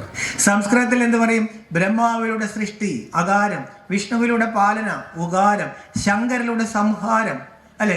ഈ ഓങ്കാര സ്വരൂപം എന്ന് വെച്ചാൽ എന്താണ്? 3 കർത്തവ്യങ്ങൾ ചെയ്യുന്നവൻ. ഈ കാണിച്ചിരിക്കുന്ന രൂപം യഥാർത്ഥത്തിൽ ആരെന്നറിയാമോ? ഈ കാണിച്ചിരിക്കുന്നത് ശങ്കര രൂപമാണ്. ഈ ശങ്കരൻ ധ്യാനിച്ചുകൊണ്ടിരിക്കുകയാണ്. ശങ്കര രൂപം ഉണ്ടല്ലോ, ഒരു രൂപം ഉണ്ടെങ്കിൽ മനസ്സിലാക്കിക്കൊള്ളും, ആ രൂപം ഇല്ലാണ്ടാകുന്ന രൂപം ഭഗവാന്റേതല്ല. അച്യുതൻ, ച്യുതമില്ലാത്തവൻ, നാശമില്ലാത്തവനാണ്. അവ്യക്തം വ്യക്തിമാവന്നം മന്യന്തേ മാമ ബുദ്ധയ പരംഭാവം അജാനന്ദോ മമഭൂത മഹേശ്വരം. സർവഭൂത മഹേശ്വരനായ എൻ്റെ യഥാർത്ഥ രൂപം അറിയാതെ മനുഷ്യർ പല രീതിയിൽ പലരും എന്നെ പൂജിക്കുന്നുണ്ട്. അർജുന, ഫലം കൊടുക്കുന്നത് ഞാനാണെങ്കിലും എന്നെ കിട്ടത്തില്ല. എന്നെ കിട്ടണമെങ്കിൽ ഞാൻ വന്ന് എൻ്റെ യഥാർത്ഥമായ പരിചയം വരും. അത് വളരെ കുറച്ച് പേര്. എന്തായാലും സൃഷ്ടിയുടെ രാത്രിയിൽ ദൈവം ഭൂമിയിലേക്ക് വന്ന് മനുഷ്യനെ പഠിപ്പിക്കും. ആ സമയത്ത് ഒരു കൂട്ടക്കുരുതിയും സംഭവിക്കും. അതുകൊണ്ട് 12-ാം അധ്യായത്തിന്റെ തൊട്ട് മുമ്പ് 11-ാം അധ്യായം വിശ്വരൂപ ദർശനത്തിൽ വ്യാസമഹർഷി കാണിച്ചിട്ടുണ്ട്. കണ്ടോളാൻ പറയും ലോകത്ത് എന്താണ് സംഭവിക്കുന്നത്. ഒരു കൂട്ടക്കുരുതി. ഭീഷ്മരും ദ്രോണരും പാണ്ഡവരും കൗരവരും എല്ലാവരും അങ്ങയുടെ പല്ലിൻ്റെ ഇടയിൽ കിടന്ന് ഞെരിങ്ങാണ്. എന്നിട്ട് പറയുന്നൊരു വാക്കുണ്ട്, പിതാസി ലോകസ്യ ചരാചരസ്യ ത്വമസ്യ പൂജ്യച്ച ഗുരുർഗരിയാൻ. അങ്ങ് ചരാചര പ്രപഞ്ചത്തിന്റെ പിതാവാണെന്നും അങ്ങ് ജഗത്തിന്റെ ഗുരുവാണെന്നും എനിക്ക് മനസ്സിലായി. നമ്മൾ ഗുരുപരമ്പരയെ വന്ദിക്കുമ്പോൾ ആരെ ആദ്യം വന്ദിക്കുന്നത്? ശിവ. നമ്മൾ ഞാൻ അമ്പലപ്പുഴയിൽ നിന്ന് വരുന്നത്. കൃഷ്ണനെ പിതാവിൽ നിന്ന് നമ്മൾ വിളിക്കാറില്ല. നമുക്ക് ഉണ്ണികൃഷ്ണ ഇഷ്ടം. ഞങ്ങൾക്ക് ഏറ്റവും ഇഷ്ടം അമ്പലപ്പുഴ കൃഷ്ണനാണ്. പക്ഷെ ആ കൃഷ്ണനെ അച്ഛൻ്റെ അടുത്ത് കൊണ്ടുവന്നൊരു ചടങ്ങ് ആറാട്ടിനുണ്ട്. അവിടെ 12 വർഷം കൂടുമ്പോൾ ഒരു പള്ളിപ്പാനയുണ്ട്. കൃഷ്ണൻ താഴേക്ക് പോയെന്നും ഭഗവാൻ വന്ന് ഉയർത്തിയെടുത്തുന്നാണ്. ആ അച്ഛൻ്റെ അടുത്തേക്ക് കൊണ്ടുവന്ന ഏത് അമ്പലത്തിലാണെന്നറിയാമോ? ഇരട്ടക്കുളങ്ങര ശിവക്ഷേത്രത്തിലെ. അപ്പോൾ ഈ ശിവനും ഈ രാത്രിയും ഈ യുദ്ധവും ഈ ഗീതയും തമ്മിൽ ബന്ധമുണ്ടോ? അത് മനസ്സിലാക്കുകയാണെങ്കിൽ ഭഗവാൻ അത് മനസ്സിലാക്കിയാൽ നമുക്ക് യോഗ ചെയ്യാൻ പറ്റുള്ളൂ, നമ്മുടെ മനസ്സ് ശുദ്ധമാകുള്ളൂ. അത് ആര് മനസ്സിലാക്കി തരും? സ്വാമി എന്നെ പറഞ്ഞ ആരെ കൊണ്ട് പറ്റും ഇത്? അദ്ദേഹം പറയുന്നത്, യുക്തിയാകുന്ന വാളില്ലാണ്ട് പുരാണങ്ങളുണ്ടാവുന്ന കാട്ടിലേക്ക് പോകരുത്.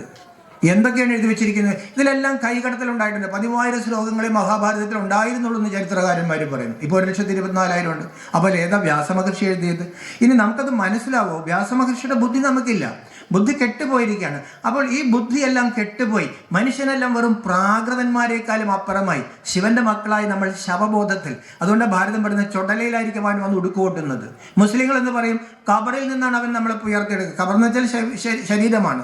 ഈ ശവകുടീരത്തിൽ നിന്നും നമ്മളെ ഉയർത്തിയെടുക്കാൻ വേണ്ടി ഭൂമിയുടെ വിനാശത്തിന്റെ വക്കിൽ ഈശ്വരൻ വരും. ഭവന് വിനാശം നടക്കില്ല അർജുന, പക്ഷെ സ്ഥാപനം ഞാൻ നടത്തും, പഴയത് ഞാൻ പൊളിച്ചു കളയും. അപ്പോൾ ഈ ഒരു സമയം ശ്രദ്ധിച്ചു കേട്ടോളുക. ലോകം ഒരു കൂട്ടക്കുരുതിയുടെ വക്കിലാണ്. ശാസ്ത്രജ്ഞന്മാർ പറയുന്നു 30 കൊല്ലം പോവില്ല ഈ വളർച്ചയിലാണ്. പ്രൊവൈഡഡ് അണുബോംബ് പൊട്ടരുത്. ഏറ്റവും ചെറിയ അണുബോംബ് പൊട്ടിയാൽ 10 ലക്ഷം ഡിഗ്രി സെന്റിഗ്രേഡ് ചൂടുണ്ടാവും. ആരെങ്കിലും ഒരു അബദ്ധം പറ്റിയാൽ മതി, എല്ലാത്തിനെയും പണി തരും. അവിടെ ഇരുന്നത് ഏറ്റവും കൂടുതൽ ചിന്തിക്കേണ്ടത് ആരായിരുന്നറിയാമോ? ഭൂമി ഒരു കുടുംബമാണെന്ന് പഠിപ്പിച്ച നമ്മൾ ഹിന്ദുക്കളായിരുന്നു അത് ചിന്തിക്കേണ്ടിയിരുന്നത്. നമുക്കത് ചിന്തയില്ല. ഞങ്ങൾ കടപ്പുറത്തൊക്കെ നോട്ടീസൊക്കെ കൊടുക്കും, കുറച്ച് പേരെ സ്വീകരിക്കുകയുള്ളൂ. ഈ വീടുകളിൽ ഒരൊറ്റ ക്രിസ്ത്യൻ വീടുകളിൽ ആളില്ല. ഞാൻ അമ്പലപ്പുഴ ചെയ്തുകൊണ്ട് കടപ്പുറത്തൊക്കെ പോകാറുണ്ട്. ഒരൊറ്റ നോട്ടീസ് കൊടുത്താൽ ആൾക്കാർക്ക് ഇതാണ്, ഈ ക്രിസ്ത്യൻ വീടുകളിലെ ആളുകൾ അവിടെ പോയി. അപ്പോൾ അടുത്ത വീട്ടിലെ ഹിന്ദുക്കൾ കിടന്നുറങ്ങുകയും ചെയ്യുന്നുണ്ടാവും, അല്ലെങ്കിൽ ഒരു TV ഓൺ ചെയ്ത് വെച്ചിട്ടുണ്ടാവും. അപ്പോൾ അവർ പറയും അവർ പ്രാർത്ഥിക്കാൻ പോയിരിക്കുക. അപ്പോൾ നിങ്ങൾ എന്തിനു രാത്രിയും പകലും? അയ്യോ അവരുടെ പിതാവ് പറഞ്ഞ് നാളെ വന്നു എന്നും പറഞ്ഞിട്ട് ഭയങ്കര പ്രാർത്ഥനയാണ്. ബൈബിളിൽ കൃത്യമായിട്ട് പറഞ്ഞിട്ടുണ്ട്, ഭാഗവത്തിലുണ്ട്, നമ്മുടെ ഭഗവത്ഗീതയിലുണ്ട്. മുസ്ലിങ്ങളോടും മുഹമ്മദ് പറഞ്ഞിട്ടുണ്ട് തമാശ പറയരുത് ആ നാളുകളെ കുറിച്ച്. ആ കിയാമത്തിന്റെ നാള് വരും, ദൈവം എല്ലാവരോടും കണക്ക് ചോദിക്കും. എൻ്റെ വിഭാഗം 73 പിരിഞ്ഞിട്ടുണ്ടാവും, ഒരെണ്ണത്തിലെ സത്യം ഉണ്ടാവുള്ളൂ, ബാക്കിയെല്ലാം വെറും തമ്മാടികളായിരിക്കും. അതാണ് ഇപ്പോൾ സംഭവിച്ചുകൊണ്ടിരിക്കുന്നത്. അപ്പോൾ ലോകം മുഴുവൻ ഇന്ന് അധർമ്മം നിറഞ്ഞിരിക്കുന്ന ഒരു സമയത്താണ് വ്യാസമഹർഷി 4-ാം അധ്യായത്തിന്റെ 7-ാം ശ്ലോകം അതെൻ്റെ കൂടെ ഒന്ന് പറയണം. യഥാ യഥാ ഹി ധർമ്മസ്യ, ഒന്ന് പറഞ്ഞേ. ചിലർ മുഖം കണ്ടിട്ട് എന്നോട് എന്തോ ദേഷ്യമുള്ളത് പോലെയുണ്ട്. ഈ ജന്മത്തിലും മുജന്മത്തിലെ ദേഷ്യവും കാണുന്നുണ്ട്. ഒന്നുകൂടി പറഞ്ഞേ.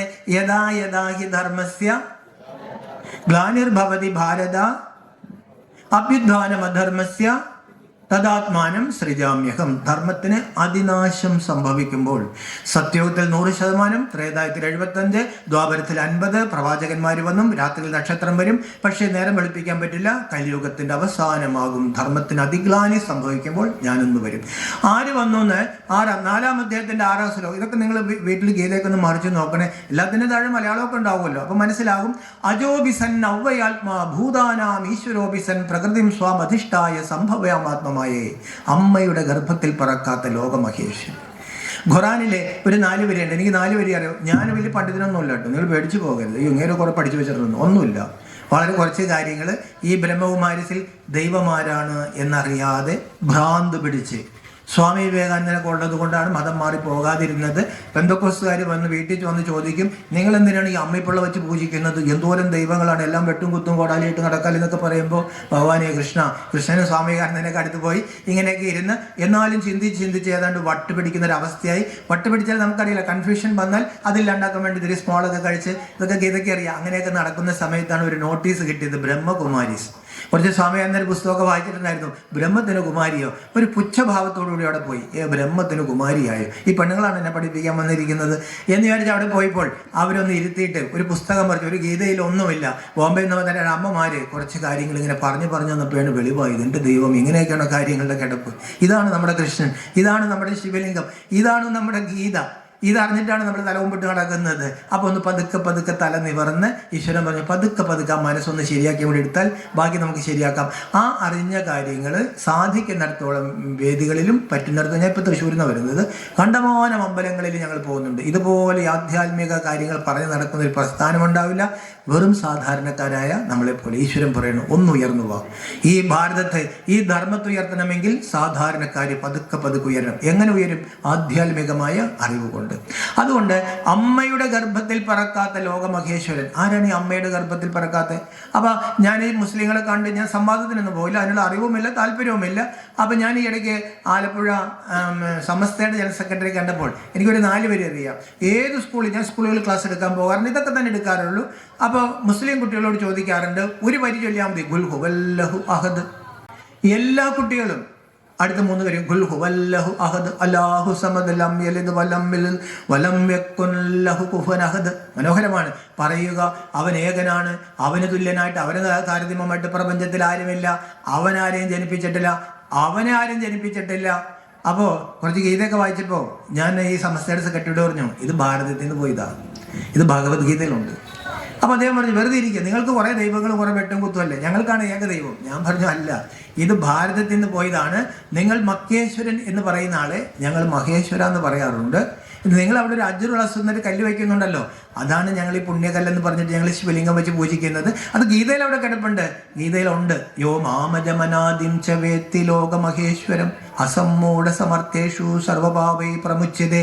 ആരാണോ എന്നെ അമ്മയുടെ ഗർഭത്തിൽ പറക്കാത്ത ലോകമഹേശ്വരൻ എന്ന് മനസ്സിലാക്കുന്നത്. ഖുറാനിൽ എന്താണ് മുഹമ്മദ് പഠിപ്പിച്ചത്? ആരാണോ അവനെ അമ്മയുടെ ഗർഭത്തിൽ. ഗീതയിൽ എന്താ പറയുന്നത്? ആരാണോ എന്നെ. അപ്പോൾ ആ പറഞ്ഞതാരാണ്? ഭഗവാൻ. മയാധ്യക്ഷേണ പ്രകൃതിം സൂയദേശ ചരാചരം. എൻ്റെ അധ്യക്ഷതയിലാണ് അർജുന ചക്രം തിരിയുന്നത്. പണ്ട് ഞാൻ ഈ അറിവ് നൽകിയതാണ് അർജുന. കെട്ടുപോയി അർജുന, ആ അറിവിന്നില്ല. ഏവം പരമ്പരാപ്രാപ്തം ഇമം രാജർഷയോ വിദുഹു സകാലേനേഹ മഹദാ യോഗോ നഷ്ട പരന്തഭ. ഇത് യുദ്ധക്കളത്തിൽ നിന്ന് ഒരാളോട് പറഞ്ഞ കാര്യമല്ല.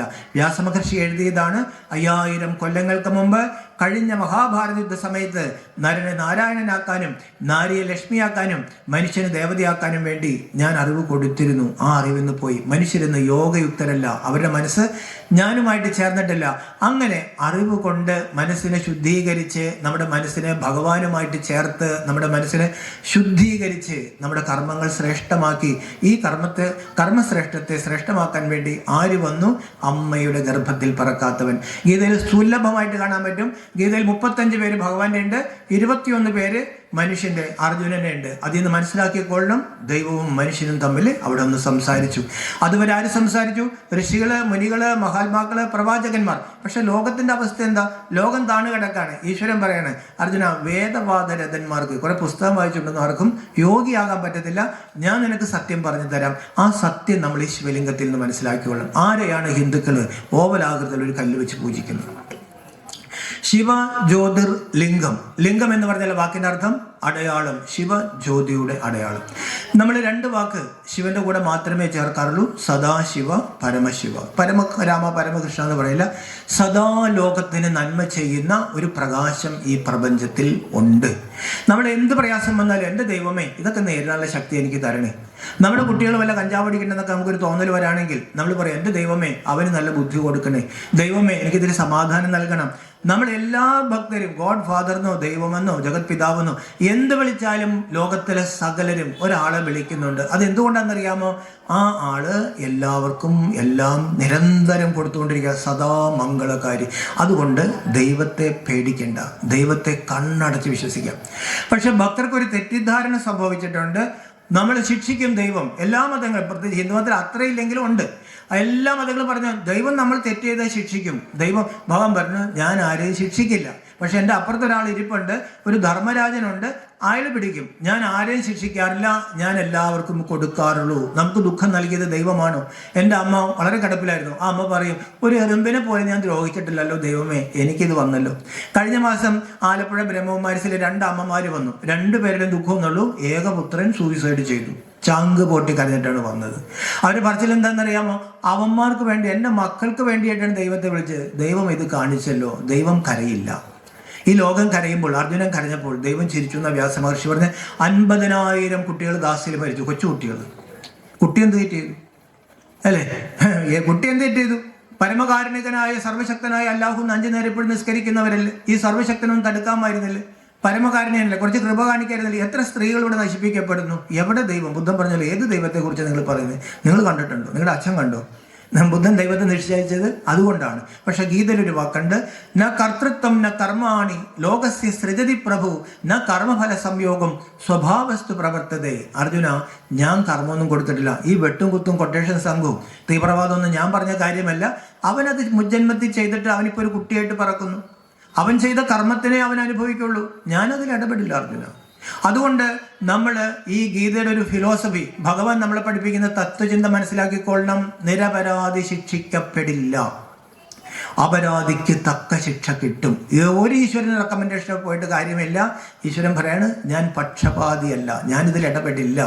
ഒരടി നമ്മൾ ഒരാൾക്ക് കൊടുക്കുകയാണെങ്കിൽ ഏതെങ്കിലും ജന്മത്തിൽ കറങ്ങി ഒരടി നമ്മുടെ അടുത്ത് വരും. ഒരു പിടി അരിയാണ് കൊടുക്കുന്നതെങ്കിൽ ഒരു പിടി അരി വരും. ഞാൻ എൻ്റെ ചെറുപ്പത്തിൽ 20 വയസ്സിൽ ഒരാളെ കൊന്നു വിചാരിക്കാം. കത്തിയെടുത്ത് ഞാൻ കുത്തി കൊന്നു. ഞാൻ ഓടി രക്ഷപ്പെട്ടു. ആ ഓട്ടത്തിനിടയിൽ എനിക്കൊരു അപകടം പറ്റി, എൻ്റെ കൈ അറ്റുപോയി. പക്ഷെ ഞാൻ പിടി കൊടുത്തില്ല. ഞാൻ ബോംബെയിലേക്ക് കടന്നു. ബോംബെയിലേക്ക് കടന്ന് 10-20 വർഷം തെണ്ടിത്തിരിഞ്ഞ് നടന്നു. അങ്ങനെ എനിക്ക് ചിന്മയാനന്ദ സ്വാമികളെ പരിചയപ്പെട്ടു. എൻ്റെ കാര്യമില്ല കേട്ടോ, ഞാൻ കൊന്നൊന്നും വിചാരിച്ചേക്കല്ല, ഉദാഹരണം പറഞ്ഞു തന്നുള്ളൂ. ചിന്മയാനന്ദ സ്വാമികളെ പരിചയപ്പെട്ട് സന്യാസിയായി 10-20 വർഷം കൊണ്ട് കഴിഞ്ഞു. ഇപ്പം എനിക്ക് എത്ര വയസ്സുണ്ട്? 60 വയസ്സ്. ഞാൻ സന്യാസിയാണ്, നല്ല മനുഷ്യനാണ്, കയ്യില്ല. അപ്പോഴാണ് അമ്പലപ്പുഴ പോലീസിന് ഒരു ഇൻഫർമേഷൻ കിട്ടി, 40 കൊല്ലങ്ങൾക്ക് മുമ്പ് ഇവിടെ ചെയ്ത കൊലപാതകത്തിൻ്റെ ആള് ഇപ്പോൾ അവിടെ ഡൽഹിയിൽ ഒരു ആശ്രമത്തിൽ സ്വാമിയായിരിപ്പുണ്ട്. അവർ വരും, അവർ വരാതിരിക്കില്ല. അവർ വരുമ്പോൾ ഈ സ്വാമി പറയാണ്, അന്ന് കുത്തിയത് കൈയല്ലേ, കയ്യിപ്പില്ലല്ലോ. അന്ന് 20 വയസ്സുള്ള ഒരു വൃത്തിയായിട്ട് ചെറുപ്പക്കാരൻ ഇന്ന് 60 വയസ്സുള്ള സന്യാസിയാണ്. സയൻസ് പറയുന്നത് 3 കൊല്ലം കൂടുമ്പോൾ നമ്മുടെ കോശങ്ങളെല്ലാം റീപ്ലേസ് ചെയ്യും. അപ്പോൾ ഞാൻ എത്രയോ പ്രാവശ്യം മാറിക്കഴിഞ്ഞു. അപ്പോൾ നമുക്ക് പോലീസുകാർക്കൊക്കെ ഇപ്പോൾ നല്ല ട്രെയിനിങ് ഉണ്ടല്ലോ. പോലീസുകാർ പറയും, സ്വാമി കാര്യമൊക്കെ ശരിയാണ്, കോടതിയിൽ വന്ന് വിചാരണ ചെയ്യും, കോടതിയിൽ വന്നതൊക്കെ പറയാൻ പറ്റും. കോടതി വിചാരണ ചെയ്യും. എത്ര വർഷം കഴിഞ്ഞ തെറ്റിനും കോടതി വിചാരണ ചെയ്യും. ഭാരതം ആണയിട്ട് പഠിപ്പിക്കുന്നു, ഗീത ആണയിട്ട് പഠിപ്പിക്കുന്നു, എത്ര ജന്മം കഴിഞ്ഞാലും. ബുദ്ധൻ പറയാണ്, പശുക്കുട്ടി തള്ളയുടെ അകിട്ടിലേക്ക് പോകുന്നത് പോലെ, 1000 പശുക്കളുണ്ടെങ്കിലും സ്വന്തം തള്ളയുടെ അകിട്ടിലേക്ക് പോകുന്നത് പോലെ ഞാൻ നിങ്ങളോട് പറയുന്നു, ദൈവം ഉണ്ടെന്ന് എനിക്കറിയില്ല, പക്ഷെ ആത്മാവുണ്ട്. 1000 ജന്മം കഴിഞ്ഞാലും നിന്റെ കർമ്മം നിന്നെ തേടി വരും. അപ്പോൾ ഈ ലോകത്ത് അവിടെ 50,000 കുട്ടികൾ മരിച്ചെങ്കിൽ നമുക്ക് ദുഃഖങ്ങളുണ്ടെങ്കിൽ ഭാവന എന്നെ വിളിച്ചിട്ട് ഒരു കാര്യമില്ല അർജുന. അവരവർ തിരുത്താനുള്ള ഉത്തരവാദിത്തം. അപ്പം നമുക്ക് ദുഃഖം വരുമ്പോൾ അതിനെങ്ങനെ സുഖമാക്കി മാറ്റണം? എൻ്റെ ഒരു കർമ്മത്തിൻ്റെ കണക്ക് വീടി, ഞാൻ ആർക്കോ കൊടുത്തൊരു തെറ്റ് മാറി. അപ്പോൾ അതാണ് ഗീത പറയുന്നത്, സമ ദുഃഖ. അർജുന, ഈ ദുഃഖവും സുഖവും ഒന്ന് സമമായിട്ട് എടുത്തോളണം. അപ്പോൾ ദുഃഖം വരുമ്പോൾ നമ്മൾ എന്ത് വിചാരിച്ചോളണം? എൻ്റെ ഒരു കടം വീടി, സന്തോഷം സന്തോഷം. അതുകൊണ്ട് ഇനി നമ്മൾ ജീവിതത്തിലെ അയ്യോ അയ്യോ അയ്യോ എന്ന് പറയരുത്. അയ്യോ എന്ന് പറഞ്ഞാൽ ഒരു ദൈവവും സഹായിക്കില്ല. പകരം നമ്മൾ എന്ത് പറയണം? ആഹാ ആഹാ ആഹാ എന്ന് പറയണം. ഒന്ന് എന്നോട് പറഞ്ഞാലേ മറന്നു പോകും. ആഹാ എന്ന് പറഞ്ഞേ, ആഹാ ആഹാ ആഹാ ഒന്ന് പറഞ്ഞേ. എനിക്ക് ഹിന്ദി നല്ല വാക്കാണ്, വാഹ് വാഹ് വാഹ്. ഞങ്ങൾ പഠിപ്പിക്കുന്നൊരു വാക്കാണ് വാഹ്. എന്ത് വന്നാലും അയ്യോ എന്ന് പറയുന്നത്. ഞാനിപ്പോൾ ഇവിടുന്ന് ഇറങ്ങി ഒന്ന് വീണ് പോയി, പെട്ടെന്ന് അയ്യോ ഭവനച്ചേ വാഹ് എന്ന് പറയണം. അപ്പോൾ ജീവിതത്തിൽ നമ്മളൊന്ന് ചവിട്ടി വീണ് പോയി, എന്ത് പറയണം? വാഹ്. നമ്മളങ്ങനെ റോഡിലേക്ക് ഇറങ്ങിയപ്പോൾ ഒരു സ്കൂട്ടർ വന്നിടിച്ചു, എന്ത് പറയണം? വാഹ്. സൂപ്പർ ഫാസ്റ്റാണ് ഇടിച്ചത്, വാഹ് വാഹ്, കൊള്ളാം കൊള്ളാം. അങ്ങനെ മഹാഭാരത യുദ്ധം വരാണ്, പാകിസ്ഥാൻ നമുക്കെതിരെ തിരിഞ്ഞു, ഹിന്ദു മുസ്ലിം കലാപം വരാൻ പോണ്, അമേരിക്കയാണ് ബോംബിടാൻ പോണ്, എല്ലാവരും കിടകിട പറയ്ക്കുമ്പോൾ നടരാജ ദിഗംബര നൃത്തം വിനാശത്തിൽ അല്ലേ, നൃത്തം ചവിട്ടി എന്ന് പറയുന്നത് വിനാശത്തിൽ കരഞ്ഞ ഏതെങ്കിലും ദേവതകൾ കാണിക്കുന്നുണ്ടോ? അപ്പോൾ ഈശ്വരൻ പറയാണ്, ആ നൃത്തത്തിൻ്റെ സമയമായി, ഇപ്പോഴേ ഡാൻസ് പഠിച്ചോളുക.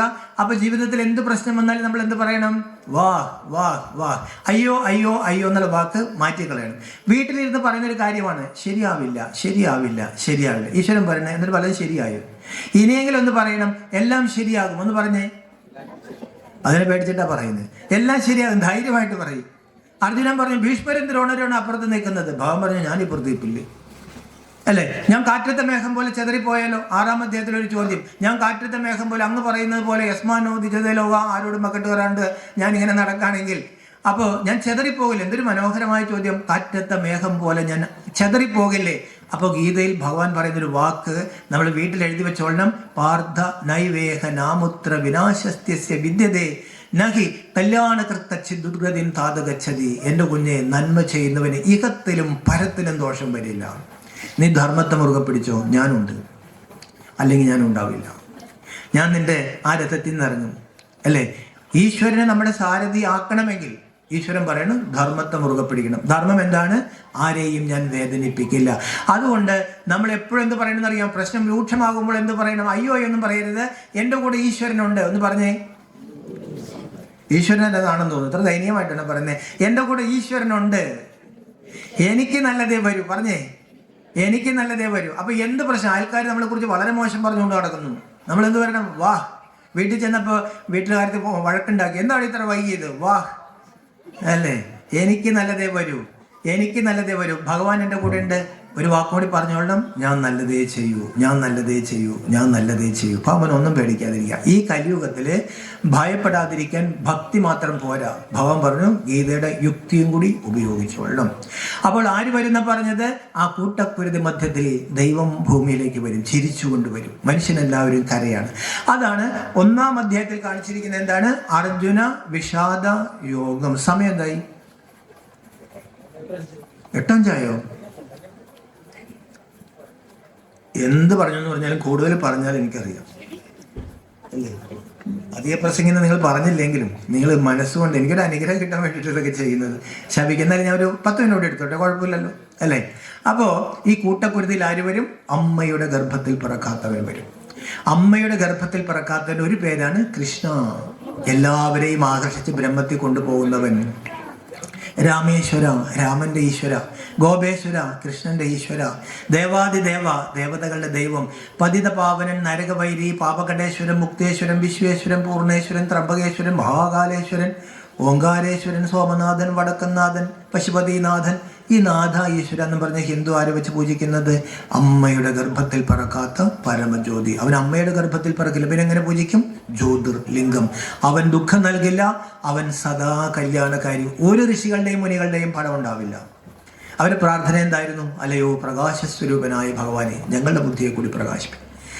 മുസ്ലിം എന്ത് പറയും? നൂറല്ലാഹു. മുഹമ്മദിനെ വലിയ രീതിയിൽ ആദരിക്കുമ്പോൾ മുഹമ്മദ് വഴക്ക് പറയും, യേശുവിനോട് കാണിച്ച് തെറ്റെൻ്റെ അടുത്ത് ചെയ്യരുത്, യേശുവിനെ പിടിച്ച് ദൈവമാക്കി, എന്നെ ആക്കാൻ ഞാൻ സമ്മതിക്കില്ല. മുഹമ്മദിന്റെ പേരിൽ പല ആരോപണങ്ങൾ ഉണ്ടായിരിക്കും അല്ലേ? യേശു എന്ത് പറഞ്ഞു? മരിക്കാൻ നേരത്തും പറഞ്ഞു, പിതാവേ ഇവർ ചെയ്യുന്നത് ഇവർക്കറിയില്ല. ആരോടാ പറഞ്ഞത്? പിതാവിനോട്. ബുദ്ധൻ ദൈവത്തെക്കുറിച്ച് പറഞ്ഞില്ലെങ്കിലും പറഞ്ഞു, എന്നെ ആശ്രയമാക്കരുത്. അനേക ബുദ്ധന്മാർ വന്നിട്ടുണ്ട്, ഇനിയും വരും. അറിവിനെ ആധാരമാക്കിക്കൊള്ളണം. ഒരു ഗുരുക്കന്മാരും ഒരു പ്രവാചകന്മാരും പഠിപ്പിച്ചിട്ടില്ല. അപ്പോൾ ആ ഗീതയിൽ ആരാണ് യഥാർത്ഥത്തിൽ വന്നു വ്യാസമഹർഷി ഉദ്ദേശിക്കുന്നത്? അമ്മയുടെ ഗർഭത്തിൽ പിറക്കാത്തവൻ. അവനെയാണ് ഭാരതത്തിൽ നമ്മൾ ശിവലിംഗത്തിൽ പൂജിക്കുന്നത്. വിശേഷേണ ഗ്രഹിക്കണം. ആ ശിവലിംഗം കാണുമ്പോൾ എന്ത് ഗ്രഹിക്കണം? ആ ഗ്രഹിക്കേണ്ടത് അതെൻ്റെ അച്ഛനാണ്. അയ്യപ്പൻ്റെ അച്ഛനാരാ? ശിവൻ. മുരുകന്റെ അച്ഛനാരാ? ശിവൻ. കൃഷ്ണനും രാമനും ആരെ ഈശ്വര എന്ന് വിളിച്ചത്? സമസ്ത ആത്മാക്കളുടെയും പരമപിതാവ്. പിതാഹമസ്യ ജഗതോ മാതാ ദാദാ പിതാമഹ വേദ്യം പവിത്രം ഓങ്കാരം ഹൃത്സാമയജുരേവജ. സകല വേദങ്ങൾ കൊണ്ടും അറിയപ്പെടേണ്ട ഞാൻ, പ്രപഞ്ചത്തിൻ്റെ അച്ഛനും അമ്മയും പ്രപിതാമഹനും ബ്രഹ്മവിഷ്ണു ശങ്കരന്മാരും കൂടി രചിച്ചവനാണ് ഞാൻ. അതുകൊണ്ടാണ് 3 വര അവിടെ ഇടുന്നത്. 3 ലോകത്തിൻ്റെ നാഥൻ, ത്രിലോകിനാഥൻ, ലോകത്രയേശൻ. 3 വരയിടും. 3 കാലങ്ങളെക്കുറിച്ച് അറിയാവുന്നവൻ. വരാൻ പോകുന്ന എന്താണെന്ന് അർജുനൻ അറിയില്ല. അർജുനോട് 4-ാം അധ്യായത്തിൽ പറയുന്നൊരു വാക്കുണ്ട്, ബഹൂനിമേ വ്യതീതാനി ജന്മാനി തവ അർജുന. നിന്റെ ജന്മങ്ങൾ നിനക്കറിയില്ല അർജുന, എനിക്കറിയാം. 3 കാലം അറിയാവുന്നവൻ, 3 കർമ്മങ്ങൾ ചെയ്യിപ്പിക്കുന്നവൻ, 3 ലോകത്തിൻ്റെ നാഥൻ. നടുക്കൊരു കുത്തിടും. എന്തിനാണെന്നറിയാമോ? അത് അണുവിനേക്കാൾ അണുവായ കവിം പുരാണം അനുശാസിതാരാം അണോരണീയം സമനുസ്മരേദ്യഹ സർവസ്യ ധാതാരം അചിന്യരൂപം ആദിത്യവർണം തമസ പരസ്തത്. പരബ്രഹ്മത്തിൽ അണുവിനേക്കാൾ അണുവായി ഋഷികൾക്ക് പോലും പിടികൊടുക്കാതെ, ദേവതകൾക്കും പിടികിട്ടാതെ, ഇതൊക്കെ ഗീതയിലുണ്ട്, ദേവതകൾക്കും ഋഷികൾക്കും പിടികൊടുക്കാതെ ബ്രഹ്മത്തിൽ ആദിത്യവർണ്ണത്തിൽ സർവജ്ഞനും സർവാശ്രയവുമായ ഒരു പ്രകാശം. ആ പ്രകാശത്തെ ഓർമ്മിച്ചിട്ട് വേണം നീ എൻ്റെ അടുത്തേക്ക് പോരാൻ അല്ലേ? ആ പ്രകാശത്തെ നമ്മൾ എന്ത് വിളിച്ചു? ശിവ. അതിനെങ്ങനെ പൂജിക്കും? ശിവലിംഗം. അപ്പോൾ ആ ശിവലിംഗം കാണുമ്പോൾ വിചാരിക്കണം അത് പരമേശ്വരൻ്റെ, പാർബ്രഹ്മ പരമേശ്വരൻ്റെ അമ്പലമാണ്, എൻ്റെ അച്ഛനാണ്. അപ്പം ഭാവം പറഞ്ഞു, നിൻ്റെ അച്ഛനാരാ? ത്രിലോകീനാഥനായ ശിവൻ. അച്ഛനാരാന്നറിയുമ്പോൾ നമ്മൾ ഉയരും. കരയുന്ന അർജുനൻ ഗീതയുടെ 18-ാം അധ്യായത്തിൽ എന്താ പറഞ്ഞ്? നഷ്ടോ മോഹ സ്മൃതിർലബ്ധ. എനിക്ക് സ്മൃതി കിട്ടി, ഞാൻ ആരാണ്. ഇനി നിങ്ങളോട് 3 മിനിറ്റേ സംസാരിക്കുള്ളൂ. ഈ കൂട്ടക്കുരുതിയിൽ ആര് നമ്മളെ രക്ഷിക്കും? എന്തിനാണ് ബോംബുണ്ടാക്കി? മരണഭയം കൊണ്ട്. മരണഭയം കൊണ്ട് ഈശ്വരൻ വന്നിട്ട് ചോദിക്കുകയാണ്, ഭയം കൂടിയോ കുറഞ്ഞോ? സർവത്ര ഭയം വ്യാപിച്ചിരിക്കുകയാണ്. ഭാവം പറയാണ്, ഞാൻ നിങ്ങൾക്ക് വേറൊരു ആയുധം തരാം. ആ ആയുധത്തിൽ കൂടെ ഭയമില്ലാണ്ടാക്കാൻ പറ്റും. അതാണ് ഭാരതത്തിൻ്റെ ആയുധം. അതാണ് ഭഗവാൻ നമുക്ക് നൽകുന്ന ആയുധം. 3 മിനിറ്റ് സംസാരിക്കുള്ളൂ. ഒരൊറ്റ തിരിക്കൽ. ആ തിരിക്കൽ എന്താണെന്നറിയാമോ? നമ്മുടെ ഒരു പ്രാർത്ഥനയുടെ ഫലമാണ് ഗീതാജ്ഞാനം. ഈ ഗീതാജ്ഞാനമാണ് ഭഗവാനിൽ നിന്ന് ഗംഗ ഒഴുകി നഹി ജ്ഞാനേന സദൃശ്യം പവിത്രം വിദ്യതേ. ജ്ഞാനം പോലെ മനുഷ്യ മനസ്സിനെ ഒന്നും പവിത്രമാക്കാൻ പറ്റില്ല. അത് ശിവനിൽ നിന്നും പരമാത്മാവിൽ നിന്നും ഭാഗീരഥൻ ഒരു സാധാരണ രഥത്തിൽ കൂടെ ലോകത്തിലേക്ക് ഒഴുകി കുളിച്ചവരൊക്കെ എഴുന്നേറ്റ് എന്നാ പറയുന്നത്, കുളിക്കാത്തവർ ഇഷ്ടം പോലെ ഉണ്ടാവും അല്ലേ? അപ്പോൾ ആ ജ്ഞാനം എന്താണ്? അത് നമ്മുടെ ഹൃദയത്തിലേക്ക് പോവുക. നമ്മുടെ മനസ്സിൻ്റെ അഴുക്ക് എവിടെ നിന്നാണ്? പറഞ്ഞു ദ്വാപരത്തിൻ്റെ സന്ധ്യയിൽ ഈ ദേഹമാണെന്ന അഴുക്കാണ് ഞാനെന്ന രീതിയിലേക്ക് മനസ്സ് പോയി. ഈ ശരീരം എന്ന് പറഞ്ഞാൽ എന്താ? തൊലിയുമെലുമ്പുമലം ദുരന്തമന്ത കലകളും എന്തും ഒരു അഹന്ത, അസ്ഥി മജ്ജയും മാംസവും ചലവും മലവും നിറഞ്ഞിരിക്കുന്ന ഇതാണ് ഞാൻ. നമ്മളെല്ലാവരും ഏറ്റവും കൂടുതൽ ഉപയോഗിക്കുന്ന വാക്കേതാ? ഞാൻ ആരാ? ഞാൻ അരവിന്ദൻ. ആരുടെ എൻ്റെ മുമ്പിൽ വന്നിരിക്കുന്നത്? ഞാൻ അരവിന്ദൻ. ഞാൻ ഈ ബ്രഹ്മമായസിൽ ചെന്നപ്പോഴേ ഞാൻ ഇത്തിരി ഗീത പഠിച്ചു വെച്ചിട്ടുണ്ട്, ഇത്തിരി കമ്മ്യൂണിസ്റ്റുകാരനാണ് അല്ലേ, ഇത്തിരി കള്ളൊക്കെ കുടിക്കും, ഇത്തിരി ധിക്കാരമുണ്ട്, എനിക്ക് ബാങ്കിൽ ജോലിയുണ്ട്, അപ്പോൾ അതുകൊണ്ട് ഞാൻ ഈ പെണ്ണുങ്ങളെ പഠിപ്പിക്കണമെന്ന് പറഞ്ഞ് എന്നത് 2 അമ്മമാർ. ഞാൻ വിളിച്ചു ഇവരെന്ത് പഠിപ്പിക്കാൻ? അവരൊരു ബുക്കും തുറന്നു വെച്ചിട്ട് ചോദിച്ചു നിങ്ങളാരാ? അതാണ് ആദ്യത്തെ ചോദ്യം. ഞാൻ പറഞ്ഞു ഞാൻ അരവിന്ദൻ. അന്ന് എനിക്ക് 26 വയസ്സുള്ളൂ. അവർ പറഞ്ഞു അത് നിങ്ങളുടെ പേര്, നിങ്ങളാരാ? അപ്പോൾ എൻ്റെ പേരാണല്ലോ, അപ്പോൾ ഞാനാരാ? അപ്പോൾ എൻ്റെ വീട് ആലുവയില, ഞാൻ ക്ലാസ്സിന് പോയത് അമ്പലം. ഞാൻ പറഞ്ഞു ഞാൻ ആലുവക്കാരൻ. അവർ ചിരിച്ചിട്ട് കളിയാക്കിയിട്ടല്ല, അവർ പറഞ്ഞു അത് നിങ്ങളുടെ നാടാണ്, നിങ്ങളാരാ? അപ്പോൾ ഇന്ന് എനിക്ക് 26. ഞാൻ പറഞ്ഞു ഞാനൊരു ചെറുപ്പക്കാരൻ. അവർ പറഞ്ഞു അത് കണ്ടാലറിയാമല്ലോ, ചെറുപ്പക്കാരത്തി എല്ലാന്നും വയസ്സിനെല്ലാന്നും കണ്ടല്ല, നിങ്ങളാരാ? അത് പ്രായമല്ല ചോദിച്ചത്. ഞാൻ പറഞ്ഞു ഞാനൊരു ഹിന്ദു, എനിക്കിതൊരു ഹിന്ദു സ്പിരിറ്റ് ഉണ്ടായിരുന്നു, ഞാനൊരു ഹിന്ദുവാണ്. അവർ പറഞ്ഞു നിങ്ങളുടെ വിശ്വാസം, നിങ്ങളുടെ മതം, നിങ്ങളാരാ? ഞാൻ പറഞ്ഞു എനിക്കറിയാൻ പാടില്ല. തലതാണ് പോയി. ഈശ്വരൻ പറയാണ്, ത്രംബകേശ്വരൻ എന്ന് പറഞ്ഞാൽ തൃക്കണ്ണൻ 3-ാം കണ്ണ് തുറന്നിട്ട് പറയാണ് അല്ലേ, നമ്മൾ ഈ 2 കണ്ണുകൊണ്ട് കാണുന്ന പഞ്ചഭൂത നിർമ്മിതമായ ഈ ദേഹം പ്രകൃതി നമുക്കുണ്ടായതാ. അച്ഛൻ്റെ ബീജവും അമ്മയുടെ അണ്ടവും കൂടി ചേർന്നു. ഉക്രൈനിലും റഷ്യയിലും ഗാസയിലൊക്കെ. ഈശ്വരൻ ചോദിക്കണം അന്ന് അച്ഛാമ്മ എന്ന് പറയാൻ പറ്റുമായിരുന്നു? ഇല്ല. പ്രപഞ്ചത്തിൻ്റെ നിയമം അനുസരിച്ച് ഒരു പുരുഷ സ്ത്രീയുടെ അണ്ടവും ഒരു പുരുഷൻ്റെ ഇതും അല്ലേ ബീജവും അണ്ടവും കൂടി ചേർന്നു. അത് അമ്മയുടെ ഗർഭത്തിൽ വലുതായി. 30,000 ബീജങ്ങൾ എന്നാണ് പറയുന്നത്. അതിൽ ഒരെണ്ണമായിട്ട് ചേർന്നു. ഈശ്വരൻ ചോദിക്കണേ അമ്മമാരെ എങ്ങനെ ഈ ഗർഭം വലുതാക്കി? ഭൂമിയിൽ നിന്ന് എടുത്ത ആഹാരം കൊണ്ട്. എല്ലാ അമ്മമാരും, ഈ ലോകത്തെ എല്ലാ അമ്മമാരും എടുത്ത് ഭൂമിയിൽ നിന്ന് ആഹാരം. അപ്പോൾ ഈശ്വരൻ ചോദിക്കണേ അപ്പോൾ നീ പുറത്തു വന്നപ്പോൾ പേരിന്നതാണെന്ന് പറഞ്ഞിരുന്നു? ഇല്ല. അതൊന്നും ഞാൻ പറഞ്ഞല്ലേ. ഇന്ന അച്ഛൻ വേണമെന്ന് പറഞ്ഞു? ഇല്ല. ഇന്ന അമ്മ വേണമെന്ന് പറഞ്ഞു? ഇല്ല. ആയുവിൽ കരികാന്തരത്തിൽ ജനിക്കണമെന്ന് നീ തീരുമാനിച്ചോ? ഇല്ല. ഒന്നും നമ്മൾ തീരുമാനിച്ചതല്ല. ഇതൊക്കെ ആരുടെ തീരുമാനം? പ്രപഞ്ചത്തിൻ്റെ ഒരു തീരുമാനമനുസരിച്ച് ഒരു ശരീരം രൂപപ്പെട്ടു. കഴിച്ച ആഹാരം, കുടിച്ച വെള്ളം, ഏറ്റ വായു, സൂര്യപ്രകാശം, ഇതെല്ലാം ആരുടേതാണ്? പ്രപഞ്ചമുണ്ടാക്കിയതാണ്. കടലിലെഴും തിര പോലെ കായമോരോന്നുടനുടൻ ഏറി ഉയർന്നമർന്നിടുന്നു മുടിവി. എൻ്റെ ദൈവമേ, ഈശ്വരൻ പറയാണ് ഇപ്പോൾ നമ്മുടെ മനസ്സിരിക്കുന്നത് എവിടെയാണ്? ഞാൻ ഇതാണ്. നിന്റെ പ്രാർത്ഥന എന്തായിരുന്നു? അസത്വമാ സദ്ഗമയ. അർജുനൻ്റെ അർത്ഥം നിനക്കറിയാമോ? ഇല്ല. ഞാനിങ്ങനെ പ്രാർത്ഥിക്കുമായിരുന്നു. ബാക്കി 2 വരി അതും എനിക്ക് കാണാപ്പാടം അറിയാം, പക്ഷെ അതിൻ്റെ അർത്ഥം നിനക്കറിയില്ലായിരുന്നു. ഈ ശരീരം, ഈ അസത്തിൽ, ഈ പ്രകൃതി നിർമ്മിതമായ ബോധമില്ലാത്ത വസ്തുവിൽ ശിരോമധ്യഭാഗം കൃത്യമായിട്ട് ഈശ്വരൻ പറഞ്ഞാലാണ് ആജ്ഞാചക്രം അല്ലെങ്കിൽ ഹൈപ്പത്തലാമസിൽ നമ്മുടെ എല്ലാ നാഡീ ഞരമ്പുകളും കേന്ദ്രീകരിച്ചിരിക്കുന്ന ഈ ഭാഗത്തായി മരിച്ചു പോകുമെന്നുറപ്പുള്ള ബോധമില്ലാത്ത പ്രകൃതി നിർമ്മിതമായ ഈ ശരീരം, ഇത് അമ്പലമാണെന്ന് ഗീത പറയുന്നു, ശ്രീകോവിൽ ഭാഗത്തായി ബോധമുള്ള മരിക്കാത്ത ഒരു പ്രകാശം ഇരിപ്പുണ്ട്. ബോധമില്ലാത്ത ജഡമായ മരിച്ചു പോകുമെന്നുറപ്പുള്ള ഈ ശരീരത്തിൽ ശിരോമധ്യത്തിലായി മരിക്കാത്ത ബോധമുള്ള ഒരു പ്രകാശം ഇരിപ്പുണ്ട്. ആ പ്രകാശത്തിന് കൊടുത്ത പൗരാണികമായ പേരാണ് ആത്മാവ്. ആ പ്ലസ് തമസ്, ഒരു തമസ്സല്ലാത്ത ഒരു പ്രകാശം, അതൊരു കെടാവിളക്കാണ്. ഈശ്വരൻ പറയാണ് ഈ ദേഹത്തിനകത്തിരുന്ന് ഞാൻ ഞാൻ ഞാൻ എന്ന് പറയുന്നത് ഈ ആത്മാവാണ്. ഞാൻ എൻ്റെ കണ്ണിൽ കൂടെ കണ്ട കാര്യം, ഞാൻ എൻ്റെ കാതിൽ കൂടി കേൾക്കുന്നു, ഞാൻ എൻ്റെ വായിൽ കൂടി പറയുന്നു, ഞാൻ ഇന്നലെ നന്നായിട്ട് കിടന്നുറങ്ങി, ഞാൻ ഇന്നലെ വല്ലാണ്ടൊരു സ്വപ്നം കണ്ടു. ഈശ്വരൻ ചോദിക്കുകയാണ് നീ ആരാ? ഞാൻ ഈ ശരീരം അല്ല, നീ ശവമല്ല, ഒരു വള്ളിയിട്ടേ, നീ ശിവന്റെ പുത്രൻ.